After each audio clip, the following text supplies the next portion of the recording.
What is up, YouTube? My Cowboys family here, bringing you guys the latest update on our very own Dallas Cowboys. And, of course, as always, thank you so much for joining us here tonight.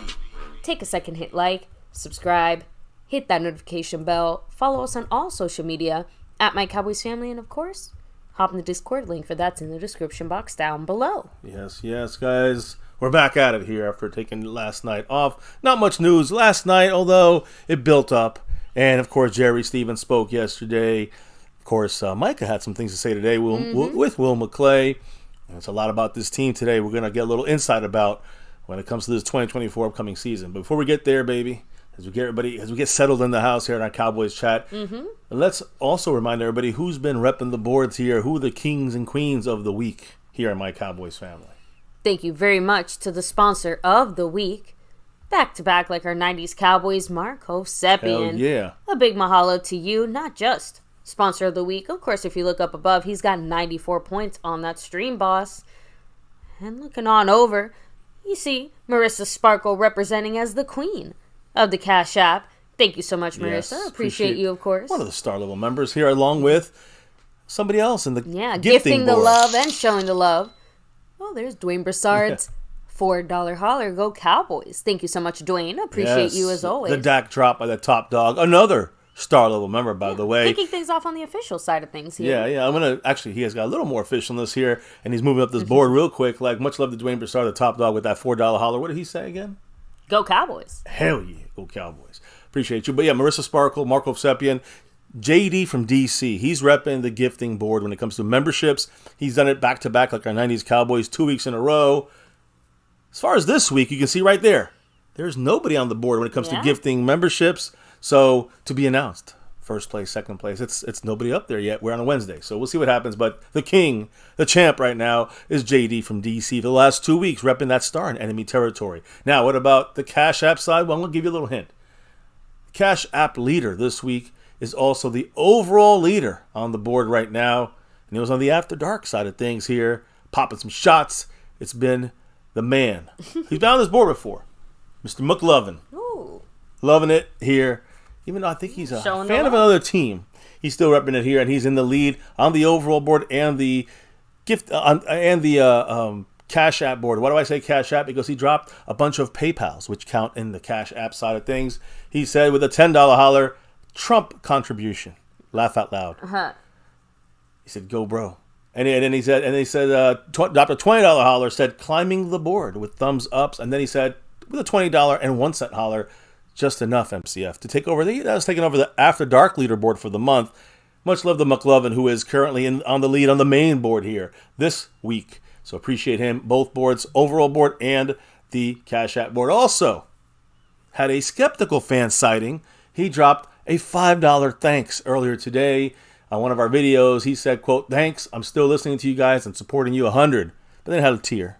Hey. And we're feeling the pain. We understand. You know, skeptical, much love. Yes. Always appreciate you. But he's supporting it. But yeah, he's still troubled. You know, even just getting to the point of like, hey, getting over this loss. It's too much for some of us like to initially deal with. But you know, it happens. I understand the pain, and I understand stepping away for a little bit, taking a breather for Mr. Skeptical Fan. Yeah, of course. Look, the Cowboys don't make it easy on us, especially when you hear a few of the things that the Joneses have to say. I can't wait to hear what you guys got to say as well today.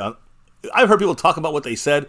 We're going to give you everything they said, full context. That's so, right. Skeptical Fan, much love. McLovin, also a lot of love there. And also, like the man who kicked it off today live on the stream, Dwayne Broussard, he not only dropped the $2 pre-stream or in-stream holler, he's back in the star level membership. So he's dropped back into that, and he is, now overall on the board behind McLovin, in second place all by himself. So appreciate you, Mr. Dwayne Broussard, and it doesn't stop there, because you also got to shout out somebody else in the Cash App side who is currently just trying to get somewhere on the board here. You know he is. The man always representing that. Always in the Cash App in some way. Mr. Jason Renfro, who had a $2.15 holler and a big Go Cowboys, and then dropped another dollar holler and a Go Cowboys right there. So much love to you. Can't do this without, Jason Renfro is always in the mix. But then we also, as you can see on your board there, Stanley Smith. Ooh, let me fix that. Ooh. Stanley Smith also hitting it up. He dropped a $10 Cash App holler, kicking this night off with that is so far the drop of the night, I guess you can say, right? Yeah. When it comes to that. So appreciate you, Stanley Smith. He was in first place. I remember that. I think he's right now 16 back on jumping Mr. McLovin. That would be on the overall board and the Cash App board. I just got to drop the info. As you guys drop the love here, and we got to give you due respect. He said Go Cowboys as well. And yes, Stanley Smith in second place on the overall board and the Cash App board. That's right. So there's a bunch of ways to drop the love here, baby. You got Super Chat. We saw Dwayne Broussard do that. Yeah, we've seen the flex here on a few different sides, right? Yeah, you got the thanks button, which you saw that by Skeptical Fan. You got the gifting membership, so you can do that as well as JD from DC back-to-back weeks, and just jumping in the membership. By the way, Dwayne Broussard, like I said, star level membership, right, just on his own. So appreciate everybody on all these sides. But there's also 4 ways to get involved in the Cash App side. How's that work, baby? Of course, you have the Cash App money sign My Cowboys Family, the Venmo at My-Cowboys-Family, the regular PayPal link, and last but not least, the Streamlabs link lets your comment show up on screen just like a Super Chat. Hell yes. And again, we got to shout out those that rep the star level and over everything board on the nightly. We have navy blue and silver levels here, but what about our top 2 levels, baby? Shout them out for me. Thank you very much to Skeptical Fan, Jason Renfro, Lincoln Kane, Mary Alvarez, Andy Potched, Dwayne Broussard, Marissa Sparkle, and The Lunatic. Hell yeah. Appreciate you all. Hey, star level member dropping in here, dropping that dollar holler. Jason Renfro. And a Go Cowboys. You know it. Appreciate you.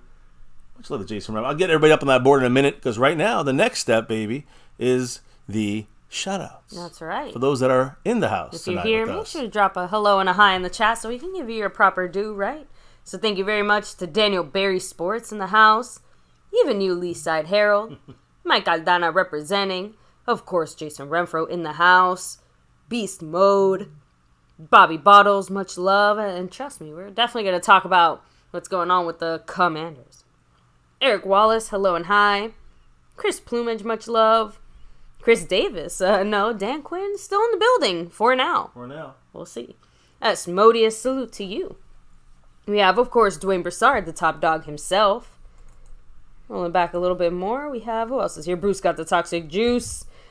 El Cool in the house. Jared Jones himself. Jared making an appearance with us. Hey, we heard from you. You said some things we got to address. Well, we'll address that. Don't worry. Snug X, you know why he's here. You know it. Let's see. Skeptical Fan always staying skeptical. Always. Ganja Man, what's up? In the we house. have Freedom First. Hey, he was actually first today. Good for him. Look at that.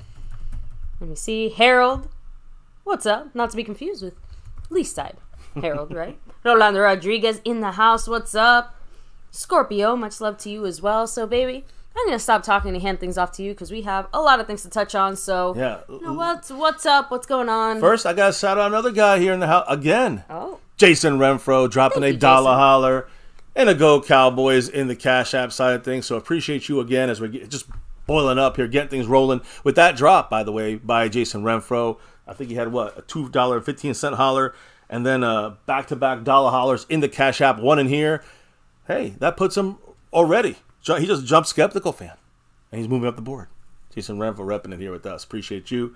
Of course, Stanley Smith kicking it off. Dwayne Broussard in the membership and the pre-stream there. In-stream drop there. Skeptical Fan with the thanks. McLovin, loving the first place spot right now overall in Cash App. Let's get rolling. How about that? Everybody hit that like, subscribe, notification bell. We got a 2-day stream here into one, and you want to hear what we got to think about or say about, these comments made. Yeah. By the front office, including, McCLAY, Stephen Jones, Jerry Jones, and even Micah Parsons said some things. But let's start off. He did. Let's start off with about 30 years ago yesterday. 30 years ago yesterday, the Jimmy Johnson-led Dallas Cowboys defeated the Buffalo Bills in Super Bowl 28. Oh, man, I remember that one. We won 30-13. We were down 13-6.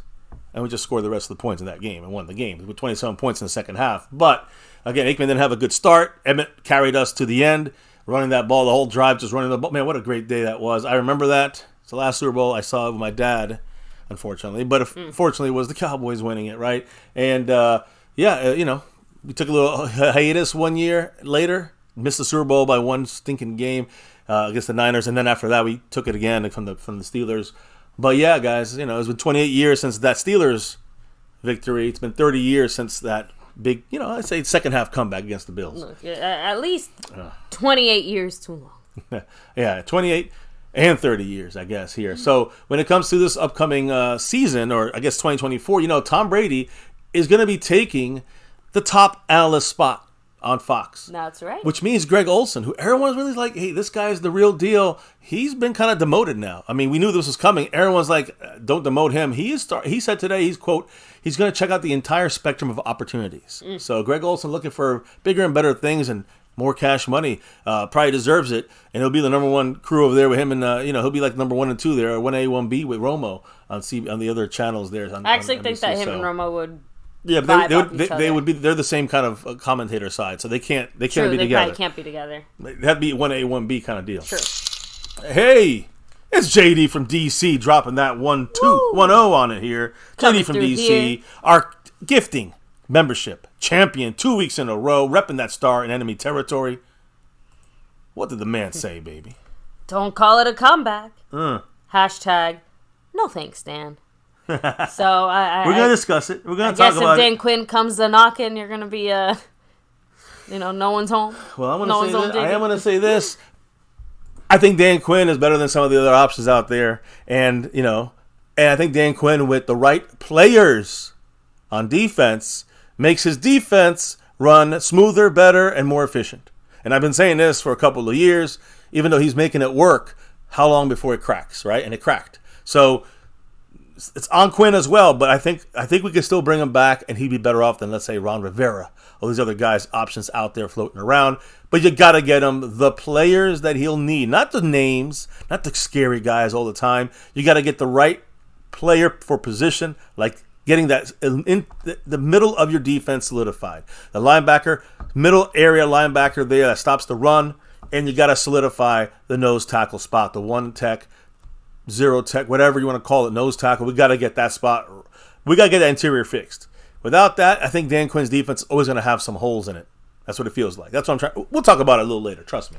Well, hey, I mean, the Cowboys are going all in.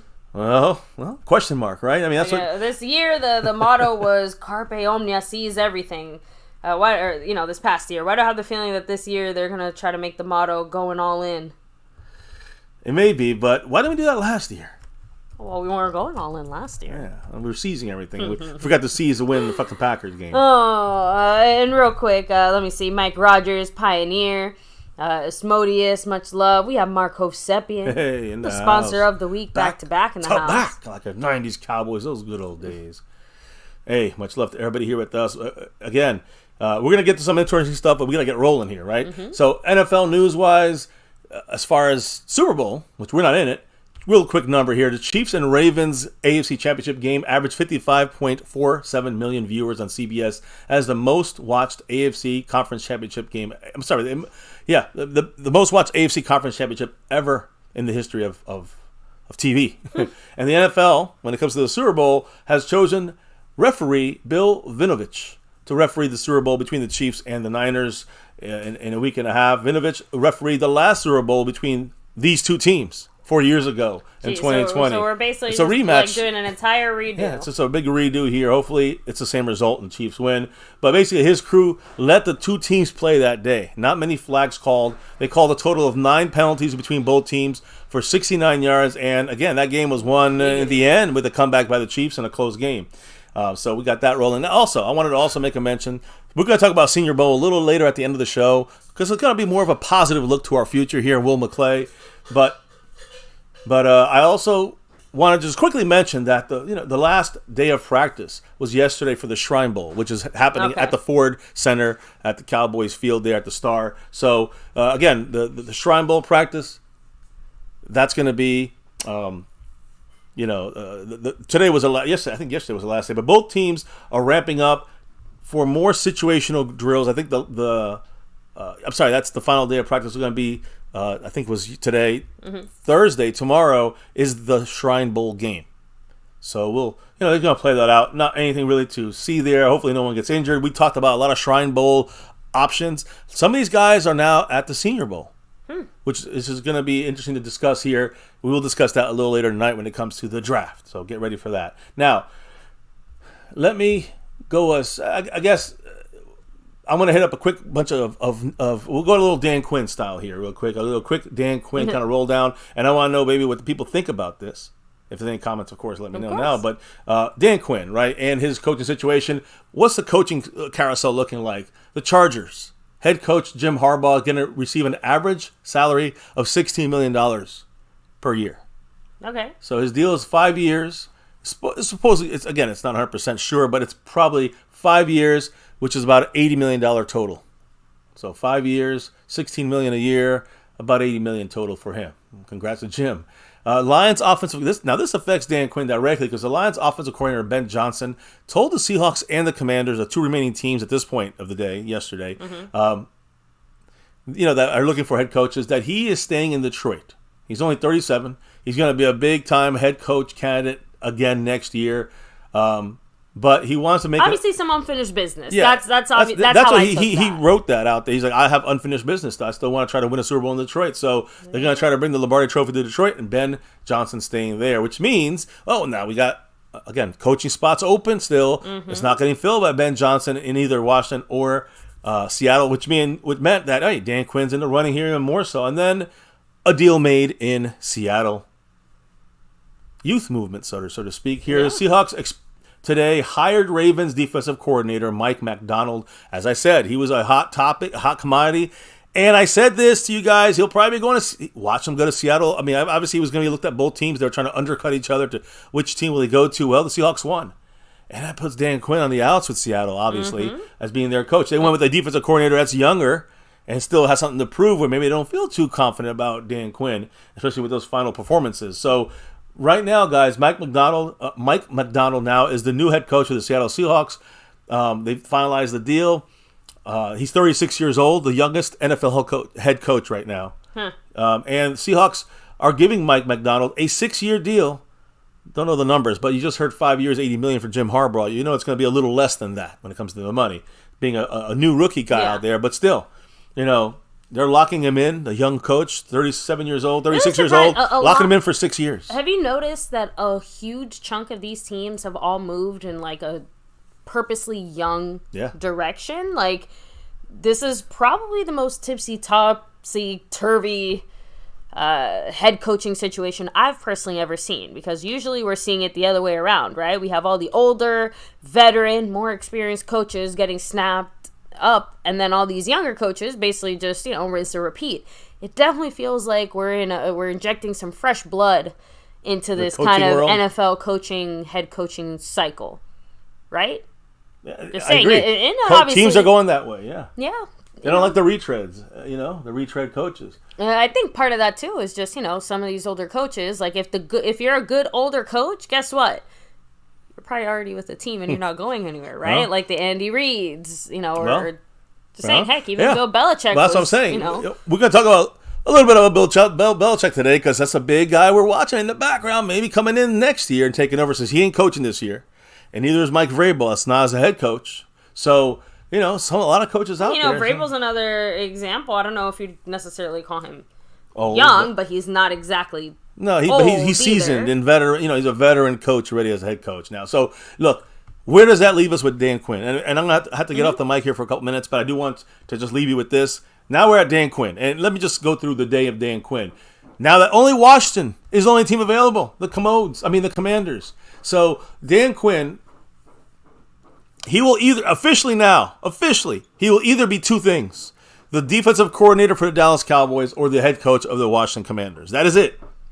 We're down to two. Yeah. Two options, one team when it comes to a new team for him going as head coach. So Dan Quinn completed his follow-up interview with Washington yesterday. It was about a few hours. It went about a few hours. He was leaving the airport. They seen him leaving. The Commanders have the final remaining head coach vacancy. Mm-hmm. And here are the names. Dan Quinn, of course. Okay. Aaron Glenn from the Lions, okay, and Anthony Weaver. These are the known finalists. There may be others, but these are the known. There's no Vrabel or Belichick or anyone like that. So these are the known finalists. Aaron Glenn, who I think has the inside track. I was just about to say, I'm like, in a weird way, Quinn is like, I don't want to say the odd man out there, but he's definitely the one that's least like the other two. Yeah, I mean, the thing is, Quinn and Anthony Weaver as a third option. Two young guys, one older. Two new coaches, one older. But that's what I'm trying to say. Guy. Like, you know, they have more similarities. So again, it feels like Quinn is almost like the least likely guy there. Again, when you look at all the other hires, kind of makes sense like that, right? Dan Quinn, according to sources close to Dan Quinn, he would be very happy to return to Dallas. But if if he had any head coaching job offered to him, including the Washington Commanders, if they offer him the job to be a head coach, the expectation is he's going to leave Dallas and he's going to go to the Washington Commanders. And several people that are close with Quinn on this. The resolution, I'm going to tell you right now, the next 2 days, we will know 100%, guys. It's going to be 100% known tomorrow or Friday. So we'll know if Dan Quinn's our defensive coordinator or we have to look for a new one very soon. But all I'm going to finish this with, and baby, I want you to take over and give me some comments from the chat as I take a step away here. But again, you got Ron Rivera, you got other options as defensive coordinators, but you guys might kill me for this. But I said this during the season. I said this during last offseason with guys like Bobby Wagner floating around. We could have brought him in, which is the guys that Dan Quinn wants and needs for his defense to run most effectively. It can run well. It ran well with the guys we have. But you're going to have some holes in it. You're going to play worse against better teams.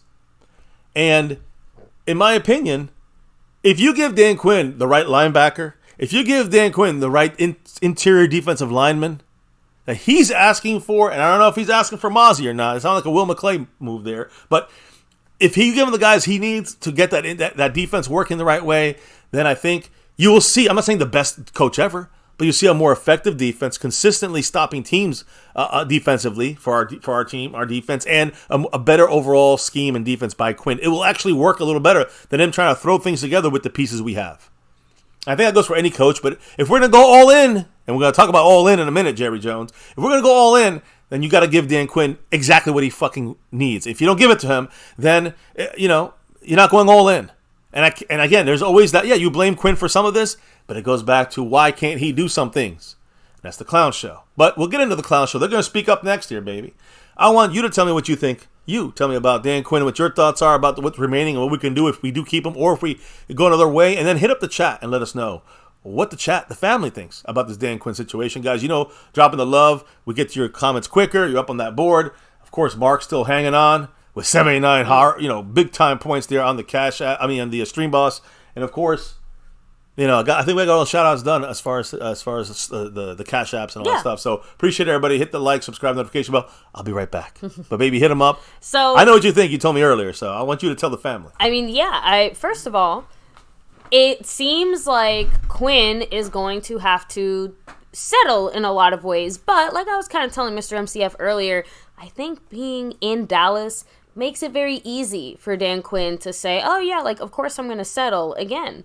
How did we keep him last year when he was, the hot commodity and everybody wanted him as their head coach and he was, the hot name around town? We basically threw bucket loads of money at him, and it was a combination of that also wanting to kind of finish what he started type of thing, right? And it seemed like it wasn't necessarily the right situations for him to be a head coach. So when the Seattle opportunity closed and it was kind of clear that it seemed like the Commanders are Quinn's last option if he wants to be a head coach specifically. Feels like, I mean, I don't know about you, but if I had the choice between staying in Dallas or trying to figure out that hot mess of an organization, I'm sorry. I personally would stay in Dallas. That's just me if I'm Quinn. But I want to know what you guys think as far as what you guys would want to see happen, not so much what you think is happening. So, drop a 1 in the chat if you guys would like to see Dan Quinn stay in Dallas versus any of the other kind of defensive coordinator options we've kind of thrown out there. Or 2, drop a 2 in the chat if you guys think, hey, the Commanders can have him, please take the head coaching job if offered to you, Quinn. So, because I personally I would be dropping a 2 in the chat. That's just me. I understand the consistency factor, which Jerry touches on quite a bit when he's talking about our coaching situation in general. And obviously, it's a lot more slanted towards McCarthy. But you can still make that same argument for Quinn in the sense of, you want to keep Quinn there for that consistency factor. And he's helped our guys grow so much, he's going to continue to help them grow. To me, I'm sorry. Like, I think that we're in a situation where I think that some of the choices that Quinn has made outside of, like, the personnel that he was given, you know what I mean? I think that we can continue to improve and do better with that. The one thing I will say, though, Quinn does have that locker room, right? It's one of the things that I know for a fact Jerry absolutely considered as far as a factor on the whole McCarthy thing. This is just my personal thoughts here. But yeah, the fact that McCarthy basically has the locker room, like that's his locker room, that has to be a factor. Micah made it very clear too. He showed his love for Quinn. So yeah, I was going to say, don't start hopping in here, adding in your commentary when you don't know what's going on, Mr. FCF. So reading the chat, by the way, seems like more people are absolutely A-okay with Quinn just heading on out. So now Bruce got the toxic juice is the only one who said 1. He said you might as well go full lame duck by moving on from Dan Quinn now. So you see it as an issue on the defense then if we were to move on from Dan Quinn because he provides that consistency defensively, right? Like the same way that, maybe moving on from McCarthy right now would mean accepting that some things offensively maybe won't go so well in the first year or so. I don't know. No one's agreeing. The fact that Dan Quinn's better than Ron Rivera. I mean, are we playing dumb here? Because that's the thing is that if we end up going with Rivera, most people are going to hate that more, I think. Oh, okay. And the players are going to now not be, no matter how much you feel about maybe Rivera's a little bit better of a who knows if he's better or not as a coach. My point is the players definitely won't respect him as easily.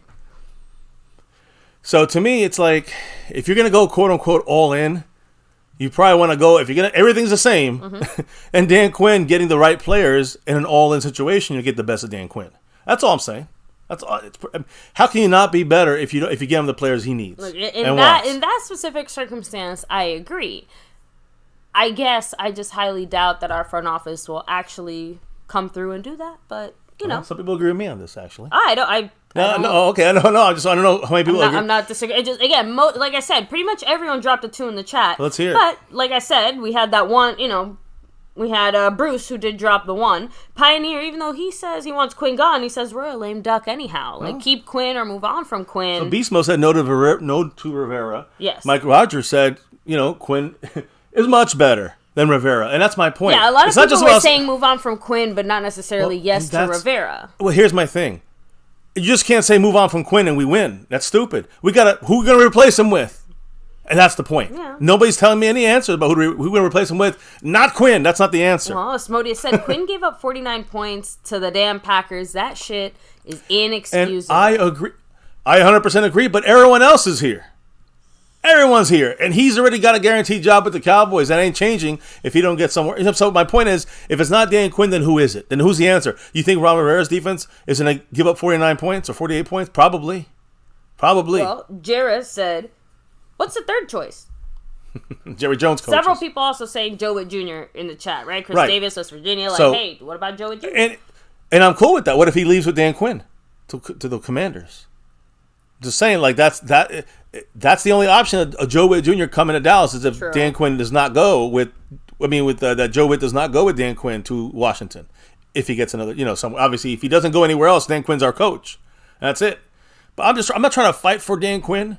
I'm just trying to go with rational thought because we have nobody to replace him with in a realistic sense. Like I said, there's somebody to replace him, but we'd be better than Dan Quinn. When we have these discussions, it's similar to the way that we have the DAK discussion, right? It's not like Dan Quinn, where it's not the Dan Quinn Dallas Cowboys, right? It's the Dallas Cowboys. What is the best move, the best choice, the best options for this team with the actual things that we have in front of us, right? Like, you can't just decide you want Belichick in the building. It's not going to happen. What I'm trying to say? So when it comes to moving on from Dan Quinn, like you said, Ron Rivera seems like the top choice, the likely choice. So or Joe Witt Jr. if he didn't leave. Exactly. Right. So if it's between those two options, but it's going to have to be one of those two, do you still feel the same in that instance? To me, like, I'm willing to roll the dice, especially if it's Joe Witt Jr. Less so if it's Ron Rivera. And I do have to, I think you guys kind of changed my mind a bit. I have to agree. I will err on the side of consistency, even if I'm still skeptical about it when it comes to Dan Quinn. Well, all I'm saying is, if this team is the same, and listen to me, if next year we fail again, do you think that Joe Witt Jr. is going to stay? Like, you think he'll be the guy we keep? I'm just saying, like my point is, exactly, he's going to leave with Dan Quinn. I'm just trying to say is that it just doesn't make any sense to make this change when everyone's supposed to be all in on this consistency shit. So I think that Dan Quinn, in a real way, a lot of the front office wants Dan Quinn here. The players want Dan Quinn here. He made some mistakes in the playoff game, inexcusable mistakes. Also had, not everybody he wanted for this team, when it comes to from the front office. And I think Micah Parsons explains that, and I'll explain it a little later on what he's kind of. But in the end, here's all I'm saying: Dan Quinn or someone else that's either unknown, that's going to switch things up. That's Ron Rivera. Any of these other options for one more year. Since we're keeping everything else the same, keeping Dan Quinn ain't the end of the world. And I just think we need better up the middle defenders, meaning the middle linebacker spot. We need a Bobby Wagner. But they didn't give this to Dan Quinn, the front office. We need better interior defensive linemen. For some reason, in the front office, I'm assuming Stephen Jones wanted Mozzie to lose 35 fucking pounds, go from 330 or 320 to 295. It makes no fucking sense. So, or if that's Dan Quinn, then Dan Quinn should get the fuck out of here. If that's on Dan Quinn, but I'm hearing it's not. So, in the end, you need to get the inside lockdown. You need to get a better linebacker in there. Of course, you need a corner. You need this piece and that piece to replace Jaron Kearse, and but everything will work smoother under Dan Quinn's scheme and defense with the right players. That's my opinion. Basically saying that we're just kind of doing what we did with Kellen Moore and just kind of letting the players sink themselves. Well, they might be. So again, any other comments on this? I guess it really depends on, like I said, what is your definition of going all in, and what's the Cowboys' definition of going all in? Well, we're gonna find out because we're gonna hear from them and what they said here in a moment. But first, yes. I do want to move over to, well, not in a moment as in right now. Yeah. Stephen Jones, he spoke today. Well, actually, let me rephrase this. He spoke, I think, yesterday, and let me throw up Stephen here, who's really the face now of this team. Let's be real. He's the one running this team when it comes to the front office over Jerry Jones there. So it's funny because I think one of Jerry's little kind of Freudian slips, so to speak, lets you know too that like Jerry definitely makes certain decisions, but you can tell that Steven is, again, he is the one who's handling the money, the way that the money is like. Jerry is still the one signing the checks and deciding in the end who comes onto the team, but the way that the contracts are broken down is fully in Steven's hands now. I agree. Now, at the Senior Bowl, we're going to talk a lot of Senior Bowl at the end of the show, a lot more of it. Today was the full first day one there, a lot of stuff to see and stuff. But Stephen Jones was there with Jerry Jones. And again, Stephen Jones didn't speak he had a nice long paragraph and then an ending to that, a little cherry on top. We'll dig into that now. But optimism from Stephen Jones, is that surprising? It sounds like the smoke blowing up the ass from the clown show. But Stephen Jones, I'm not going to say everything sucks. Stephen Jones optimistic. All right? And again, the optimism, even though he's optimistic, he knows that the fan base is not.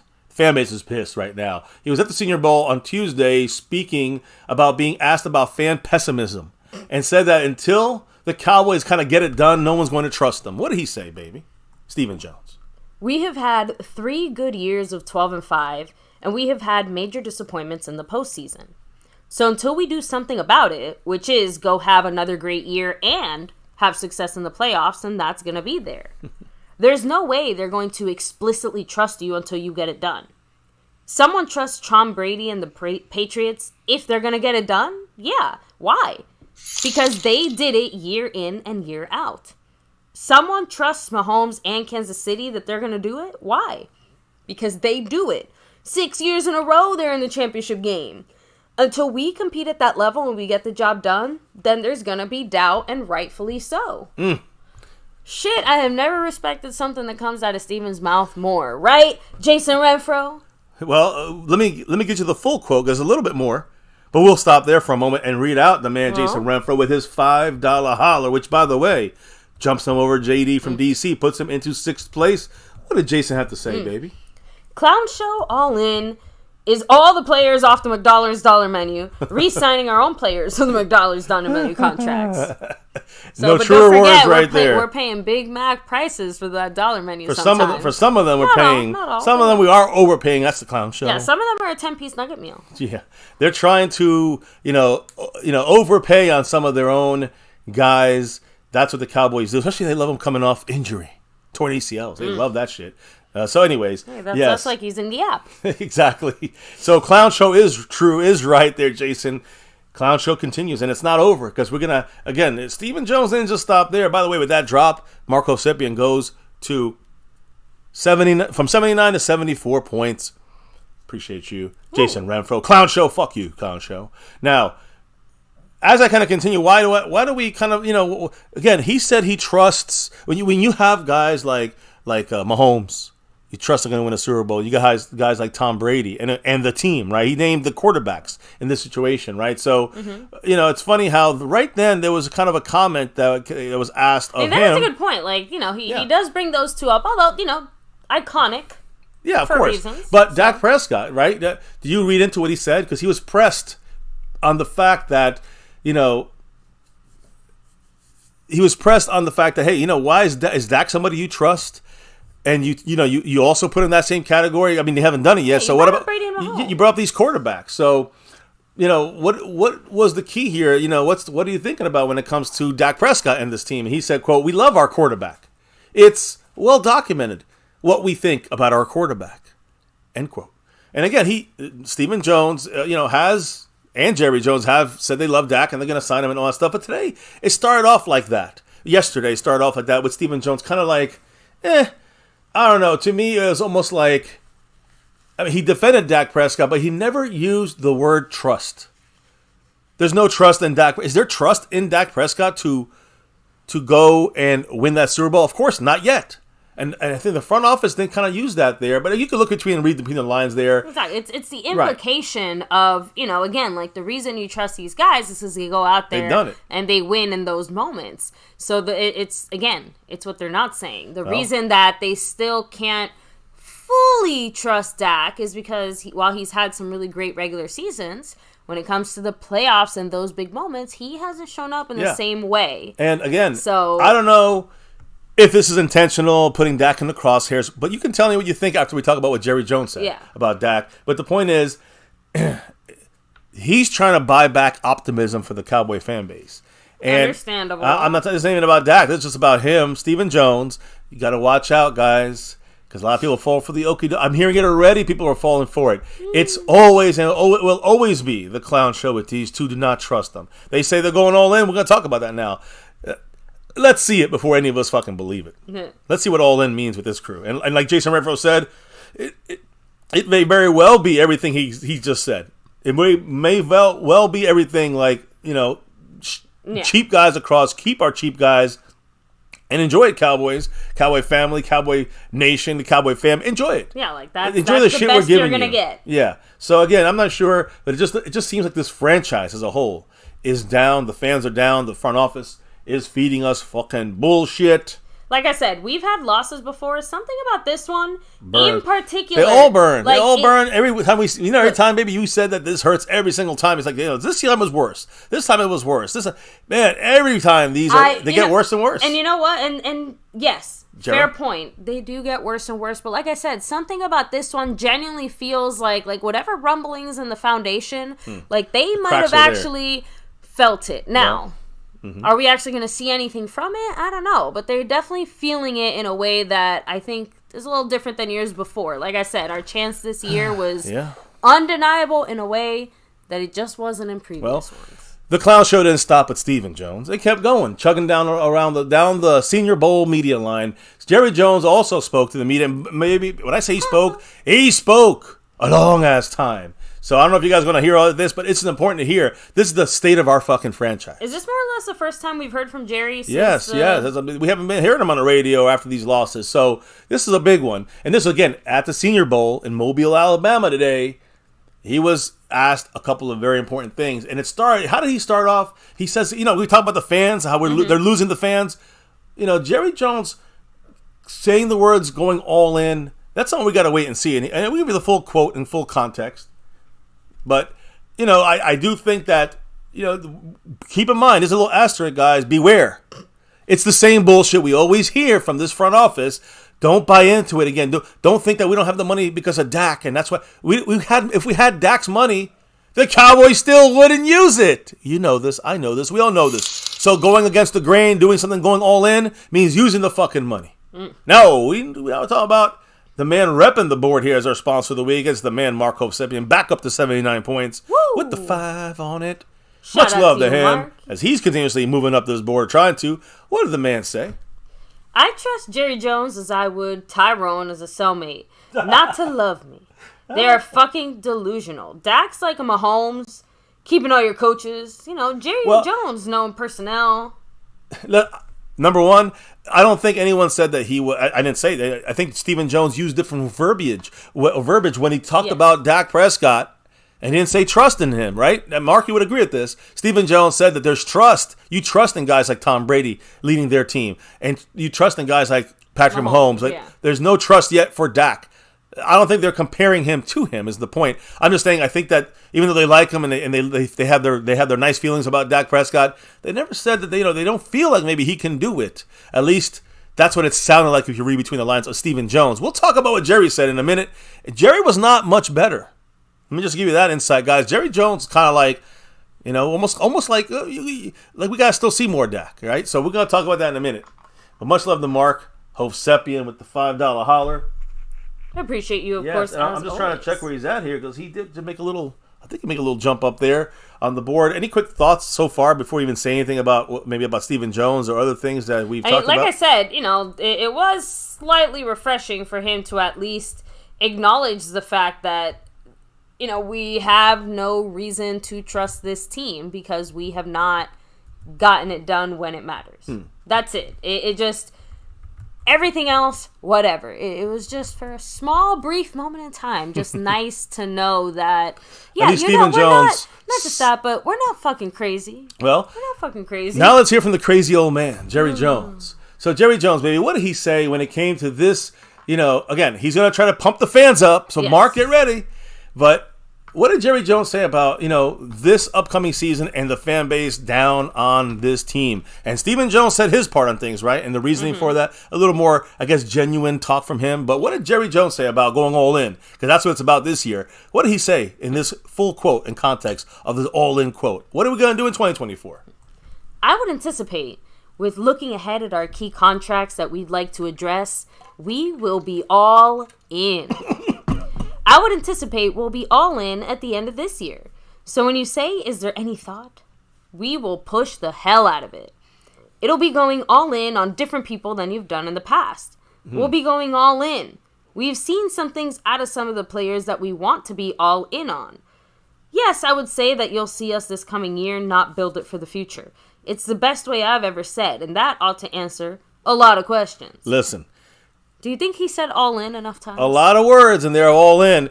If he has to back it up, guys. If he goes and gets a bunch of guys from different teams or veterans that are broken down for bargain basement prices, I'm telling you, that is officially not all in.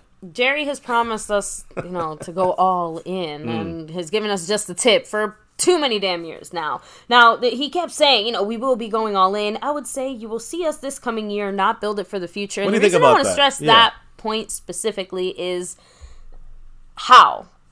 Like, that is the absolute antithesis. So, I'll tell you how. Everything that Stephen Jones has been doing the last however many years. Exactly. So don't trust it. But if you go all in, baby, here's how you go all in. Mm-hmm.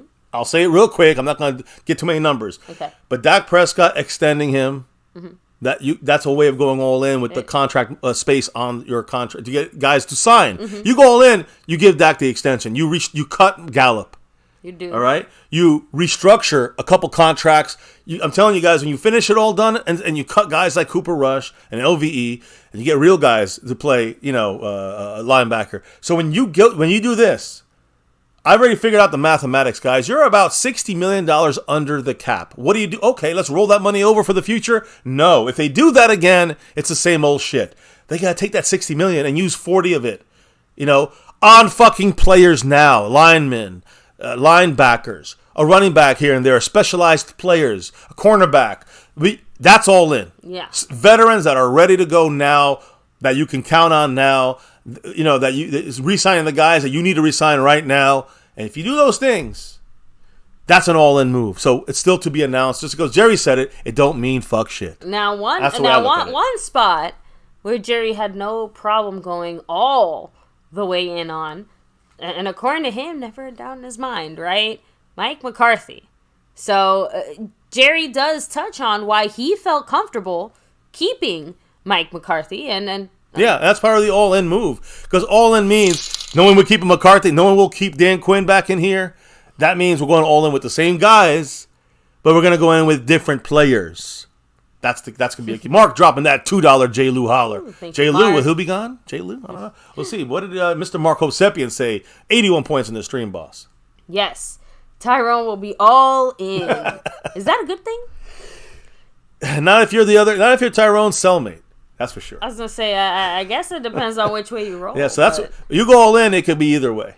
And that's the point here. All in means the same old, hey, in the wrong cell block, or is it going to be all in, let's break out this bitch? Yeah, but my whole point is all in, obviously, for Jerry means keeping Mike McCarthy here. This is why Jerry feels A-okay with doing just that. So what's the comfort with this McCarthy move and keeping him on the contract on his final year?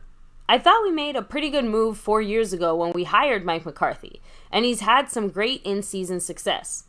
Now, he's come up short 3 times on advancing us in the playoffs. Okay, but I liked the fact that he's hanging around and around, and I like what the team has done to hang around the rim. So I think what the answer that I would have is that I'm aware that we're hanging around, we're not getting the ball in, but we've been hanging around the rim. Basketball fucking analogies Don't discount hanging around the rim.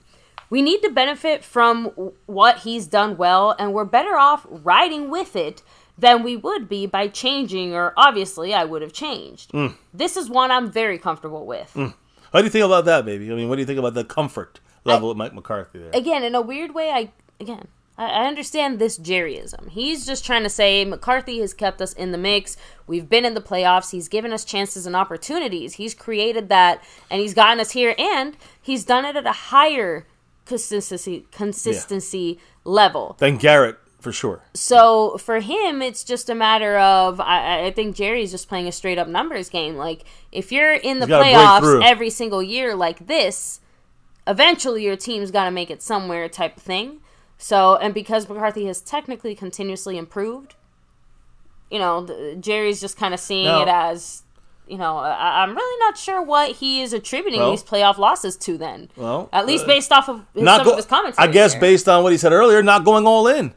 True. I mean, he's admitting he hasn't gone all in every single one of these fucking loser years. Oh, there you so go. We're not going all in, then he's admitting it. So and Jerry Jones admitting it. So it's a personnel issue. Got it, Jerry. So, but what I'm trying to say is, Mike McCarthy getting, kind of kept here on his contract with the money side of things and who writes the checks and not just the players, but the coaches too. What did Jerry say about that?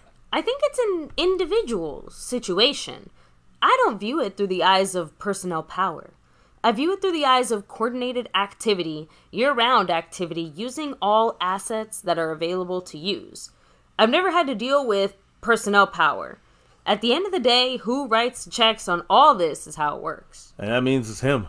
He's trying to say, I'm running the show. Well, we really know. Jerry, you don't have to remind us. Yeah. But again, how did Mr. McCarthy keep his job here?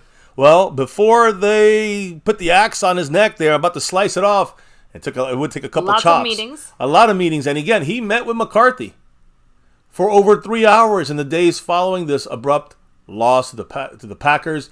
And he emphasized on Tuesday when he was interviewed that it was not something that he had to think long in order to move forward with McCarthy staying on the team. What did he say about this discussion in these times here, deciding about who was going to stay was he going to stay head coach for McCarthy, or was he going to get someone new? Jerry said, quote, "This is not a talk yourself into it. It obviously gives you a lot of things to consider and think about. Everybody has options. This is one I'm very comfortable with. I felt good during the year with the job that Mike was doing. The team was responding well, and we were all disappointed that we didn't win that Green Bay game. We had visions of a lot better than that. We all did, but there are things there that we can take forward." So again, he's on his last year of his contract, last of his 5th-year contract. Yeah, but are there any chances he goes farther? Jerry definitely seemed to imply that McCarthy's time with Dallas isn't done. Let me know what you guys think, right? He said, quote, "No, not necessarily. As far as letting McCarthy just head into the last year of his contract." Yeah, rather than getting an extension, exactly. Right? But he was getting an extension after this contract. And Jerry said certainly he is in the final year of his contract, so he is under contract that we really didn't have to do anything at all. The idea of renewing a contract doesn't necessarily happen at all right after the last game. It can happen anytime. That's kind of a wrong signal to send, that there's not more future than just this year in the picture. Now, his work with Dak, his work in the offense was really good. I feel, and he feels, we all feel, that there's notably more to do improving with Dak. Best way to get the meat that's on the bone is continuity. You say that you say that to Mike McCarthy, he's going to definitely follow suit when it comes to the meat and eating food. But listen, Jerry Jones is basically saying all these things are the reasons why he's keeping McCarthy here, and Dak's kind of input in the stuff that he's done for the offense and Dak Prescott, according to Jerry Jones, is going to be kind of what he expands on. I've said it before and I'll say it again. The second that Mike McCarthy became our head coach and was able to start helping Dak improve and connecting with him and stuff like that, Dak was not fucking around when he said, if you get rid of him, you're going to have to get rid of me too. In the sense that they are intrinsically tied together, right?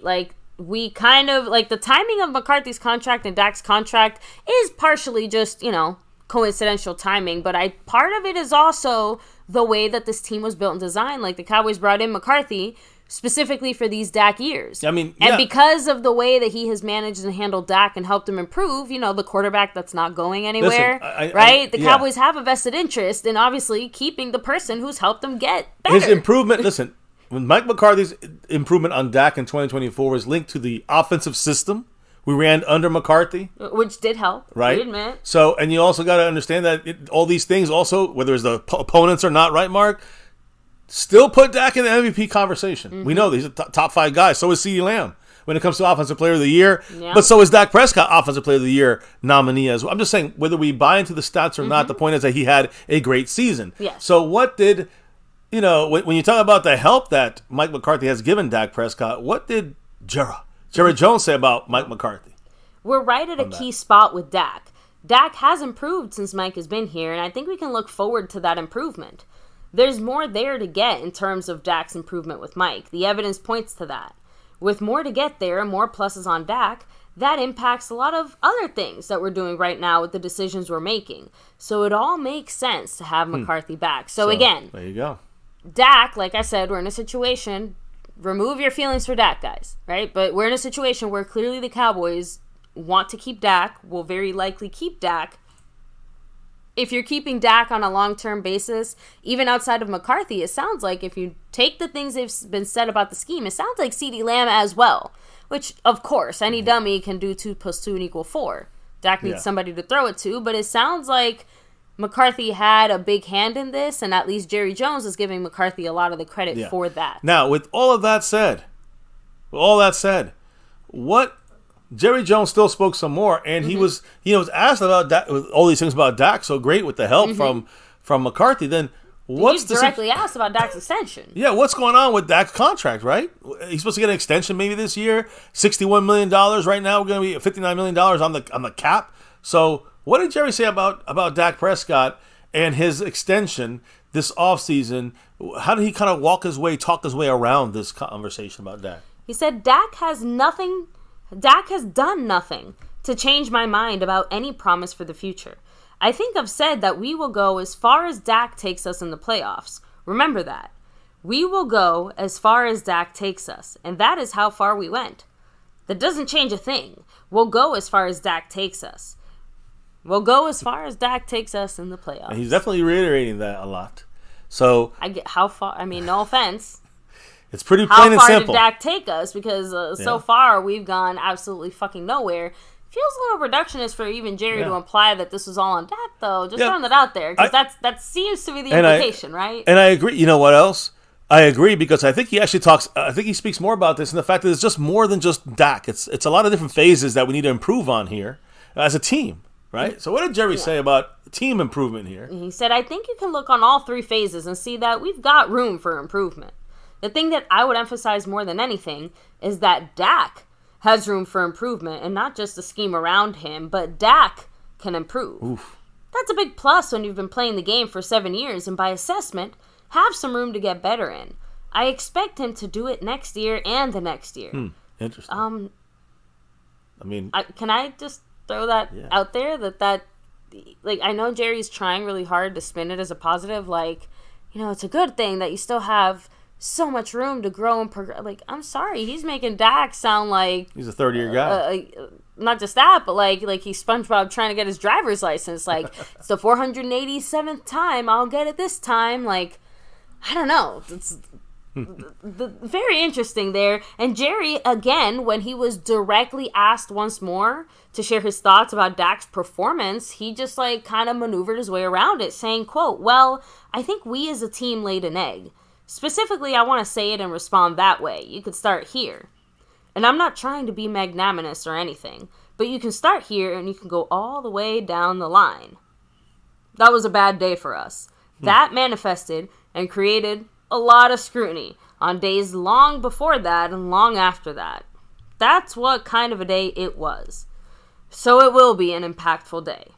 We will do things that honored the fact that we didn't play well against the Packers. We're not getting answers from that, but again, his implication there, just my thoughts, it seems like he's just trying to say that he understands that losing the way that we did with this team, like all those little nuances we've talked about, like losing the playoffs is one thing, the nuance of this loss, the way that he's saying, he's like, this will be an impactful day, we're going to do things that honor that we didn't play well, so we bring everybody back?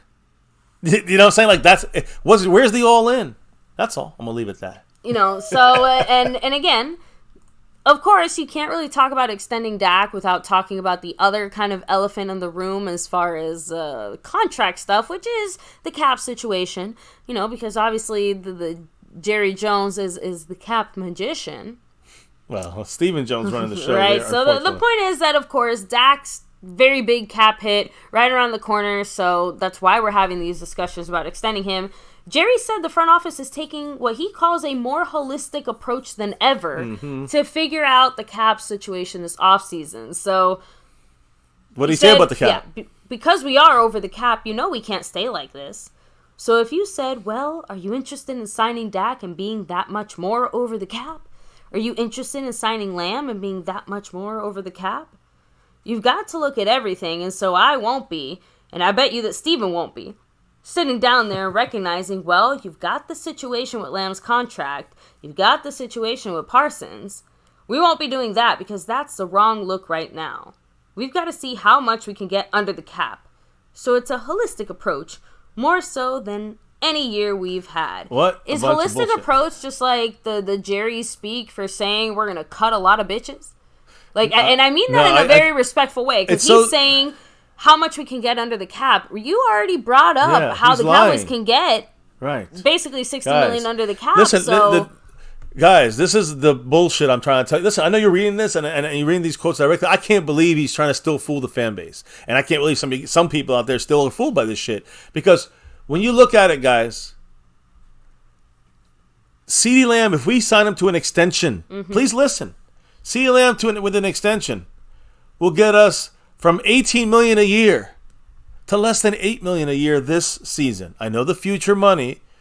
See, the way they look about things, they say they don't worry about the future. They're still worrying about the future then. Yeah. You got to... But that's how you go all in now. All in means now, not all in the next 5 years. All in means now. So, CeeDee Lamb, if you get him an extension, you're opening up over $10 million. You don't go all in with an asterisk. No. If you go all in on this year and you sign Micah Parsons, guess what happens? It stays the same this year. You're not hitting that. You don't have to worry about Micah's contract or CeeDee Lamb's contract because it's not going to affect the cap in a negative way. In fact, Micah's doesn't affect it at all this year. It's basically what he's getting paid this year is on the cap is what he's going to get hitting on the cap. We know about the future, but all in means now, not the future. So let's forget about all the money we got to pay later. Micah, you pay him now because. You know what I'm saying? If you want to keep him on this team, you pay him now. You get him as cheap as you can get him for, and it doesn't hit the cap at all this year. Exactly. Then you look at CeeDee Lamb, $18 million on the $17.99999. You get that to fucking $7 million. You open up over $10 million on the cap. Boom. That's the two guys he just brought up and saying there's issues there. And like I said, you can restructure Dak Prescott and you'll still get $25 million back, $30 million this year. This year you get $35 million back. If you sign him long term, or if you extend him for 2 years or 3 years, Dak Prescott opens up $40 million on the cap on his own contract. You're taking that $60 million hit and taking a $25 million hit. $35 million you open on the cap. Guys, this is complete bullshit from this front office by Jerry Jones. I just wanted to make sure we're all on the same page. So saying this, it sounds to me like he is going to try to find a way of blaming the players because of the money. They're saying reasons why. This is the negotiation process for these fuckers. Yeah. This is the clown show negotiation way. Oh, we can't afford these guys because the cap. And everybody should know that the cap is, if you're going to go all in, you move these contracts forward and you pay other guys now. Other guys off this team now. Here, exactly. You bring them in. There's ways of and you load up. Exactly. So that is complete and utter bullshit from old Jerry Jones there, in my opinion. And again, it's funny because he's talking about disruption and disrupting this team in certain ways, right? To kind of make things happen. What did he say, baby, when it comes to being disruptive? I guess you could say on the team, but also in the free agent market. And all these things. Yeah. Jerry said, I know how to disrupt and understand disruption. I think the nature of what we do with our roster decisions, the fact that we're here looking for help for this coming year. Oh, man. That was a hiccup. That was an interesting one right there. That was a good one. Oh, boy. Man, I have the hiccups. I'm sorry. Give me 1 second. All right, I'll take it over if you need me to. Yeah. I got you. Random hiccups. I got you. Disrupting. He said, I think the nature of the hiccups. He said, I think the nature of what we do with our roster decisions, the fact that we're not here looking for help this coming year at the Senior Bowl, we're here looking for help this coming year at the Senior Bowl, the fact that we have free agency opportunities, the fact that we've got substantive decisions to make here on our roster as it pertains to the salary cap, that's enough disruption for me. If we get through all those decisions, there will be a lot of disruption. Now, it just sounds like he's trying to say, hey, we're going to make, just the moves we got to make on this contract right now. That's where, on this team right now with the contacts we have on this team, guys that are free agents now, that's already too much disruption for him. So, and he said in the free agent market, like off this team and other places, right now he's talking about just disruption on our team, just on our own players.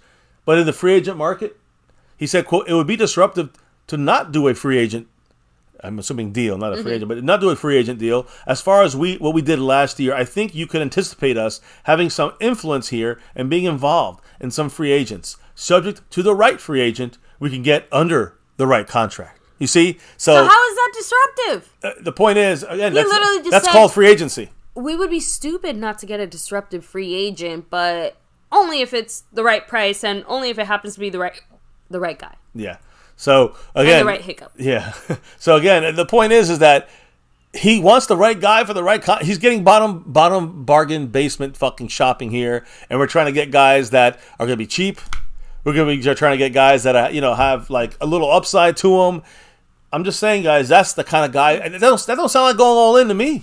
That sounds like going all out to me. It sounds like the same old shit that we've been seeing and hearing from this front office. So I can't do this one, baby. You're gonna have to hiccup it through here somehow. It's okay. But this is the one about Bill Belichick, and I think this is important to note because again, remember, to me, according to Jerry, as of like 5 minutes before this statement, he said, "Oh, there was never a doubt in my mind. I was all in on Mike McCarthy. That's the talk with him, all though, the time." Yeah. Like you get what I'm trying to say. Like according to him, he never had a doubt in his mind as far as keeping Mike McCarthy and the consistency reason, right? Yeah, and then all the other factors. But look, the point is this though: was Bill Belichick ever really an option? Probably no. Not right now. But is he an option in 2025? I still say yes. Now, Jerry's not going to answer these questions, right? But they asked him a lot of questions about Bill Belichick, like how is Bill? Have you talked to him? Have you guys, made any kind of coaching moves or, talked about coaching? There's been a lot of speculation that they were maybe back, behind the scene conversations. So has he talked to Bill Belichick? That was he was asked. What did he say? He said, "I don't want to get into for reasons of talking about anybody that I may have talked to that's been bantered about coaching. But I didn't talk to anybody. I haven't talked to anybody that is a head coaching candidate other than my own." So, and obviously he was kind of asked, like, "Oh, you think Belichick will land somewhere eventually?" He said, I don't know. I wouldn't speculate. So then they were kind of asked, or they kind of asked Jerry, "Well, what do you respect about Bill Belichick?" Well, this is Jerry's response. "I know him personally and I like him. There's no doubt in my mind that we could work together." Ooh. None. So again, that's important to know. Just saying that the fact that he's already kind of saying we would work together.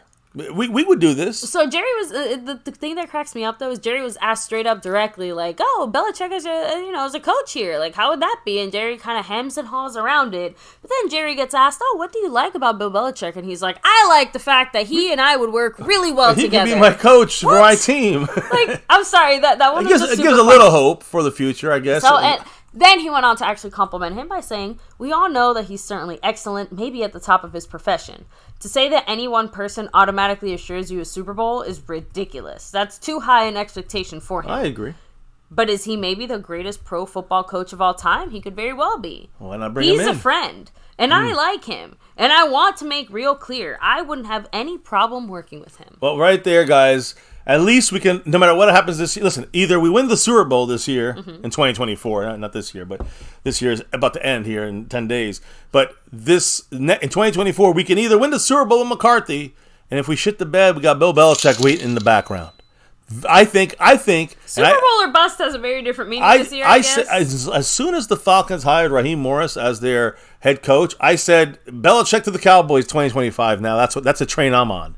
And so I know it's over. We can't do it this year. It just sounds like bullshit from Jerry. You just read, like, he likes him. He thinks he has great things of him, but he's going to stick with McCarthy one more year. I'm thinking Jerry Jones might have known the Falcons were not going to go with Bill Belichick. And I think he felt maybe Bill Belichick will wait 1 year. And since there's no jobs offered to him this year, I think he felt that they might have something in store. I'm saying if McCarthy fails. All the reasons that Jerry gave about why he kept McCarthy, I think, are valid within themselves, even if I still feel like, with the potential of everything going on, you could have moved in a different direction if you wanted to. Real quick, though. We do have the man Marco Seppi and a big mahalo. $5 holler. There with that $5 holler. He goes up to 86 points, by the way. He's the boss of the stream. And he goes up the board. I think he's in third place, if I'm not mistaken, right behind Stanley Smith. What did Marco Seppi have to say? "If we sign Dak, CD, and Micah, we save money, but we are forgetting we have other players to sign and we need to make an impact in free agency. I see us getting some bargain store bargains." Some bullshit bargain store, Jerry just said it. He's like, he wants to make an impactful free agent move, but only for the right guy at the right price for the right situation. On that topic that Mark is talking about, again, that's never going to change. We said clown show. We call, again, you talking about what? We should do a show just like on his quotes. Clown show or not clown show? Like the quote by Stephen Jones about, you can't trust this team yet because they haven't won it. That's not clown show. That's a good comment there by old Steven. But then when you look at the comments that you hear from Jerry, a lot of them today, talk about Mike McCarthy and how much he loves him. There was a quick conversation, a couple hours during the last couple of days, after the season ended, and then, but we can work and we love Bill Belichick.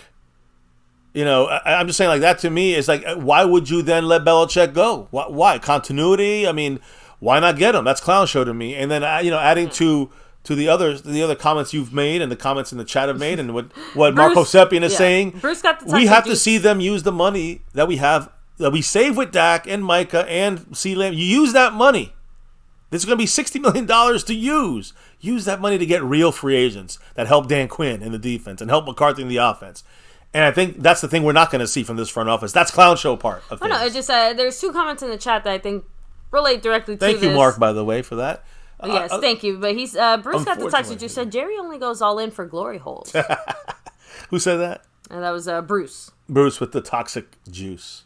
And Burnt Bar adding in there, Belichick wants full control. JJ will not allow that. I think that's why Jerry made that comment specifically. That's what I'm trying to say. Like, he straight up said it. Like, it's one thing for him to say, like, oh, it's whatever. He said, I know him personally. I like him. There's no doubt in my mind we could work together. Not that we would work well together. No. That we could work together. That, like, him already saying that is like him saying, like, he knows what Belichick would be asking for. Right? Like, Control, it's not a secret. It's not a surprise. Like, he knows what Bill would need and ask for to come into the building. We've known that from day one since the jumps. He can't turn around and try to change the terms of that deal, the other way around. And here's the difference, too. Jerry said it. He's a friend, and I like him, and I want to make real clear, I wouldn't have any problem working with him. This is a different type of situation just because, one, they're of an age, right? And they've been peers in this football world for, like, pretty much the entire time that Jerry has been involved in the NFL. So I do think when he says, like, they're friends, that might actually be a true statement in a way that it's not necessarily the same for McCarthy, right? Like, they obviously would have known each other, rubbed elbows, talked, communicated, be friendly. But that's like a boss-employee relationship. Bill and Jerry are almost as an equal terms as you can get with a fucking billionaire team owner. You get it? So, I don't know. I understand why that would be. You got to hope that Stephen Jones is the guy that allows this to happen. It would be It'd similar better if Stephen to can allow Bill Belichick to do more but it stuff. would be similar to the same way that when Jerry brought Jimmy in, it's because they were not just of a similar mind, right? Similar compatriots, right? It's because they were also friends. Good point. Yeah, Jimmy had. That's just my personal. That was Jimmy in the door there. Anyway. Yeah, good points. Very good, great points there. So again, some interesting comments from Jerry today. I have to admit. Yeah, great discussion by not by Jerry, but saying great discussion by the chat, by the by the drops from Mark and everybody else who dropped the love, Jason and others, Dwayne Broussard, Stanley Smith. Thank you all, guys. JD from DC. Ooh. But I'm looking forward to maybe getting Bill Belichick in here next year. Again, I don't want, if it means that we win a Super Bowl with McCarthy, I'd rather win a Super Bowl with McCarthy. But Agree. If we don't, I think there's a decent chance that Belichick can be one of the top names to come to Dallas next year in 2025. Should be. Right? So, for some reason, I think he'll trip and fall and it'll become the clown show again. It's like the fucking Twilight Zone. And I see these two faces in my freaking nightmares. And be honest. So, anyways, we spoke enough about them. Yes, let's kind of keep it. Yeah, let's kind of keep it moving because I know I don't want to say we're necessarily towards the end of it, but we definitely got through the bigger parts of the discussion. We got the Joneses. Now we got to talk about Micah and his response to this because Micah has a thought about going all in as well. So let me explain. First and foremost, Pro Bowl, where Micah Parsons is right now, and he hates it. He's fucking hating it right now. It's not where he wanted to be today. You'll read his quote here, but Jake Ferguson, DeMarcus Lawrence, and Tyler Smith all 3 guys, not Pro Bowlers, now Pro Bowlers. Why? Because they were added to the roster, of course, unfortunately, mostly for reasons of the 49ers. For Super Bowl reasons. Right. So the Cowboys are going to have 3 more representatives in Orlando this week for the Pro Bowl games. NFL announced yesterday that DeMarcus Lawrence, tight end, defensive end DeMarcus Lawrence, tight end Jake Ferguson, and our left guard Tyler Smith have been added to the NFC roster. DeMarcus Lawrence, he's replacing defensive end Nick Bosa from the Niners. Ferguson was added for Niners tight end George Kittle. And Tyler Smith's going to actually replace not a Niner, he's replacing a Cowboy. Oh. He's replacing Zach Martin, Oh. who opted not to participate this week, and it's, quote, due to personal reasons. The Cowboys have now, again, officially, we still have 10 players that were selected to the Pro Bowl. Now 3 are out. With Martin out, only 9 are going to be there competing in this week's festivities. Yeah. Well, and by the way, Zach Martin, he's missing this Pro Bowl. Why? He's expecting a baby. Oh. That's the reason, yeah. Well, he's getting replaced. him. So Tyler Smith, I love that Tyler Smith is coming in for that spot. It's great. That means that we have I agree. the top guards in the NFL right there. So Tyler Smith moves right in and earns himself a Pro Bowl. We're replacing one of our guys with one of our guys. Imagine that we have the best fucking guards in the league when it comes to depth. Now, just real quick, because I do have one more update there on Dak Prescott, but this is the 4th Pro Bowl selection for DeMarcus Lawrence, the 1st Pro Bowl selection for Jake Ferguson and Tyler Smith. Cowboys have 10 Pro Bowl selections in 2023. That's the most by a Cowboys team since we were the 1st seed, lost with Romo against the Giants.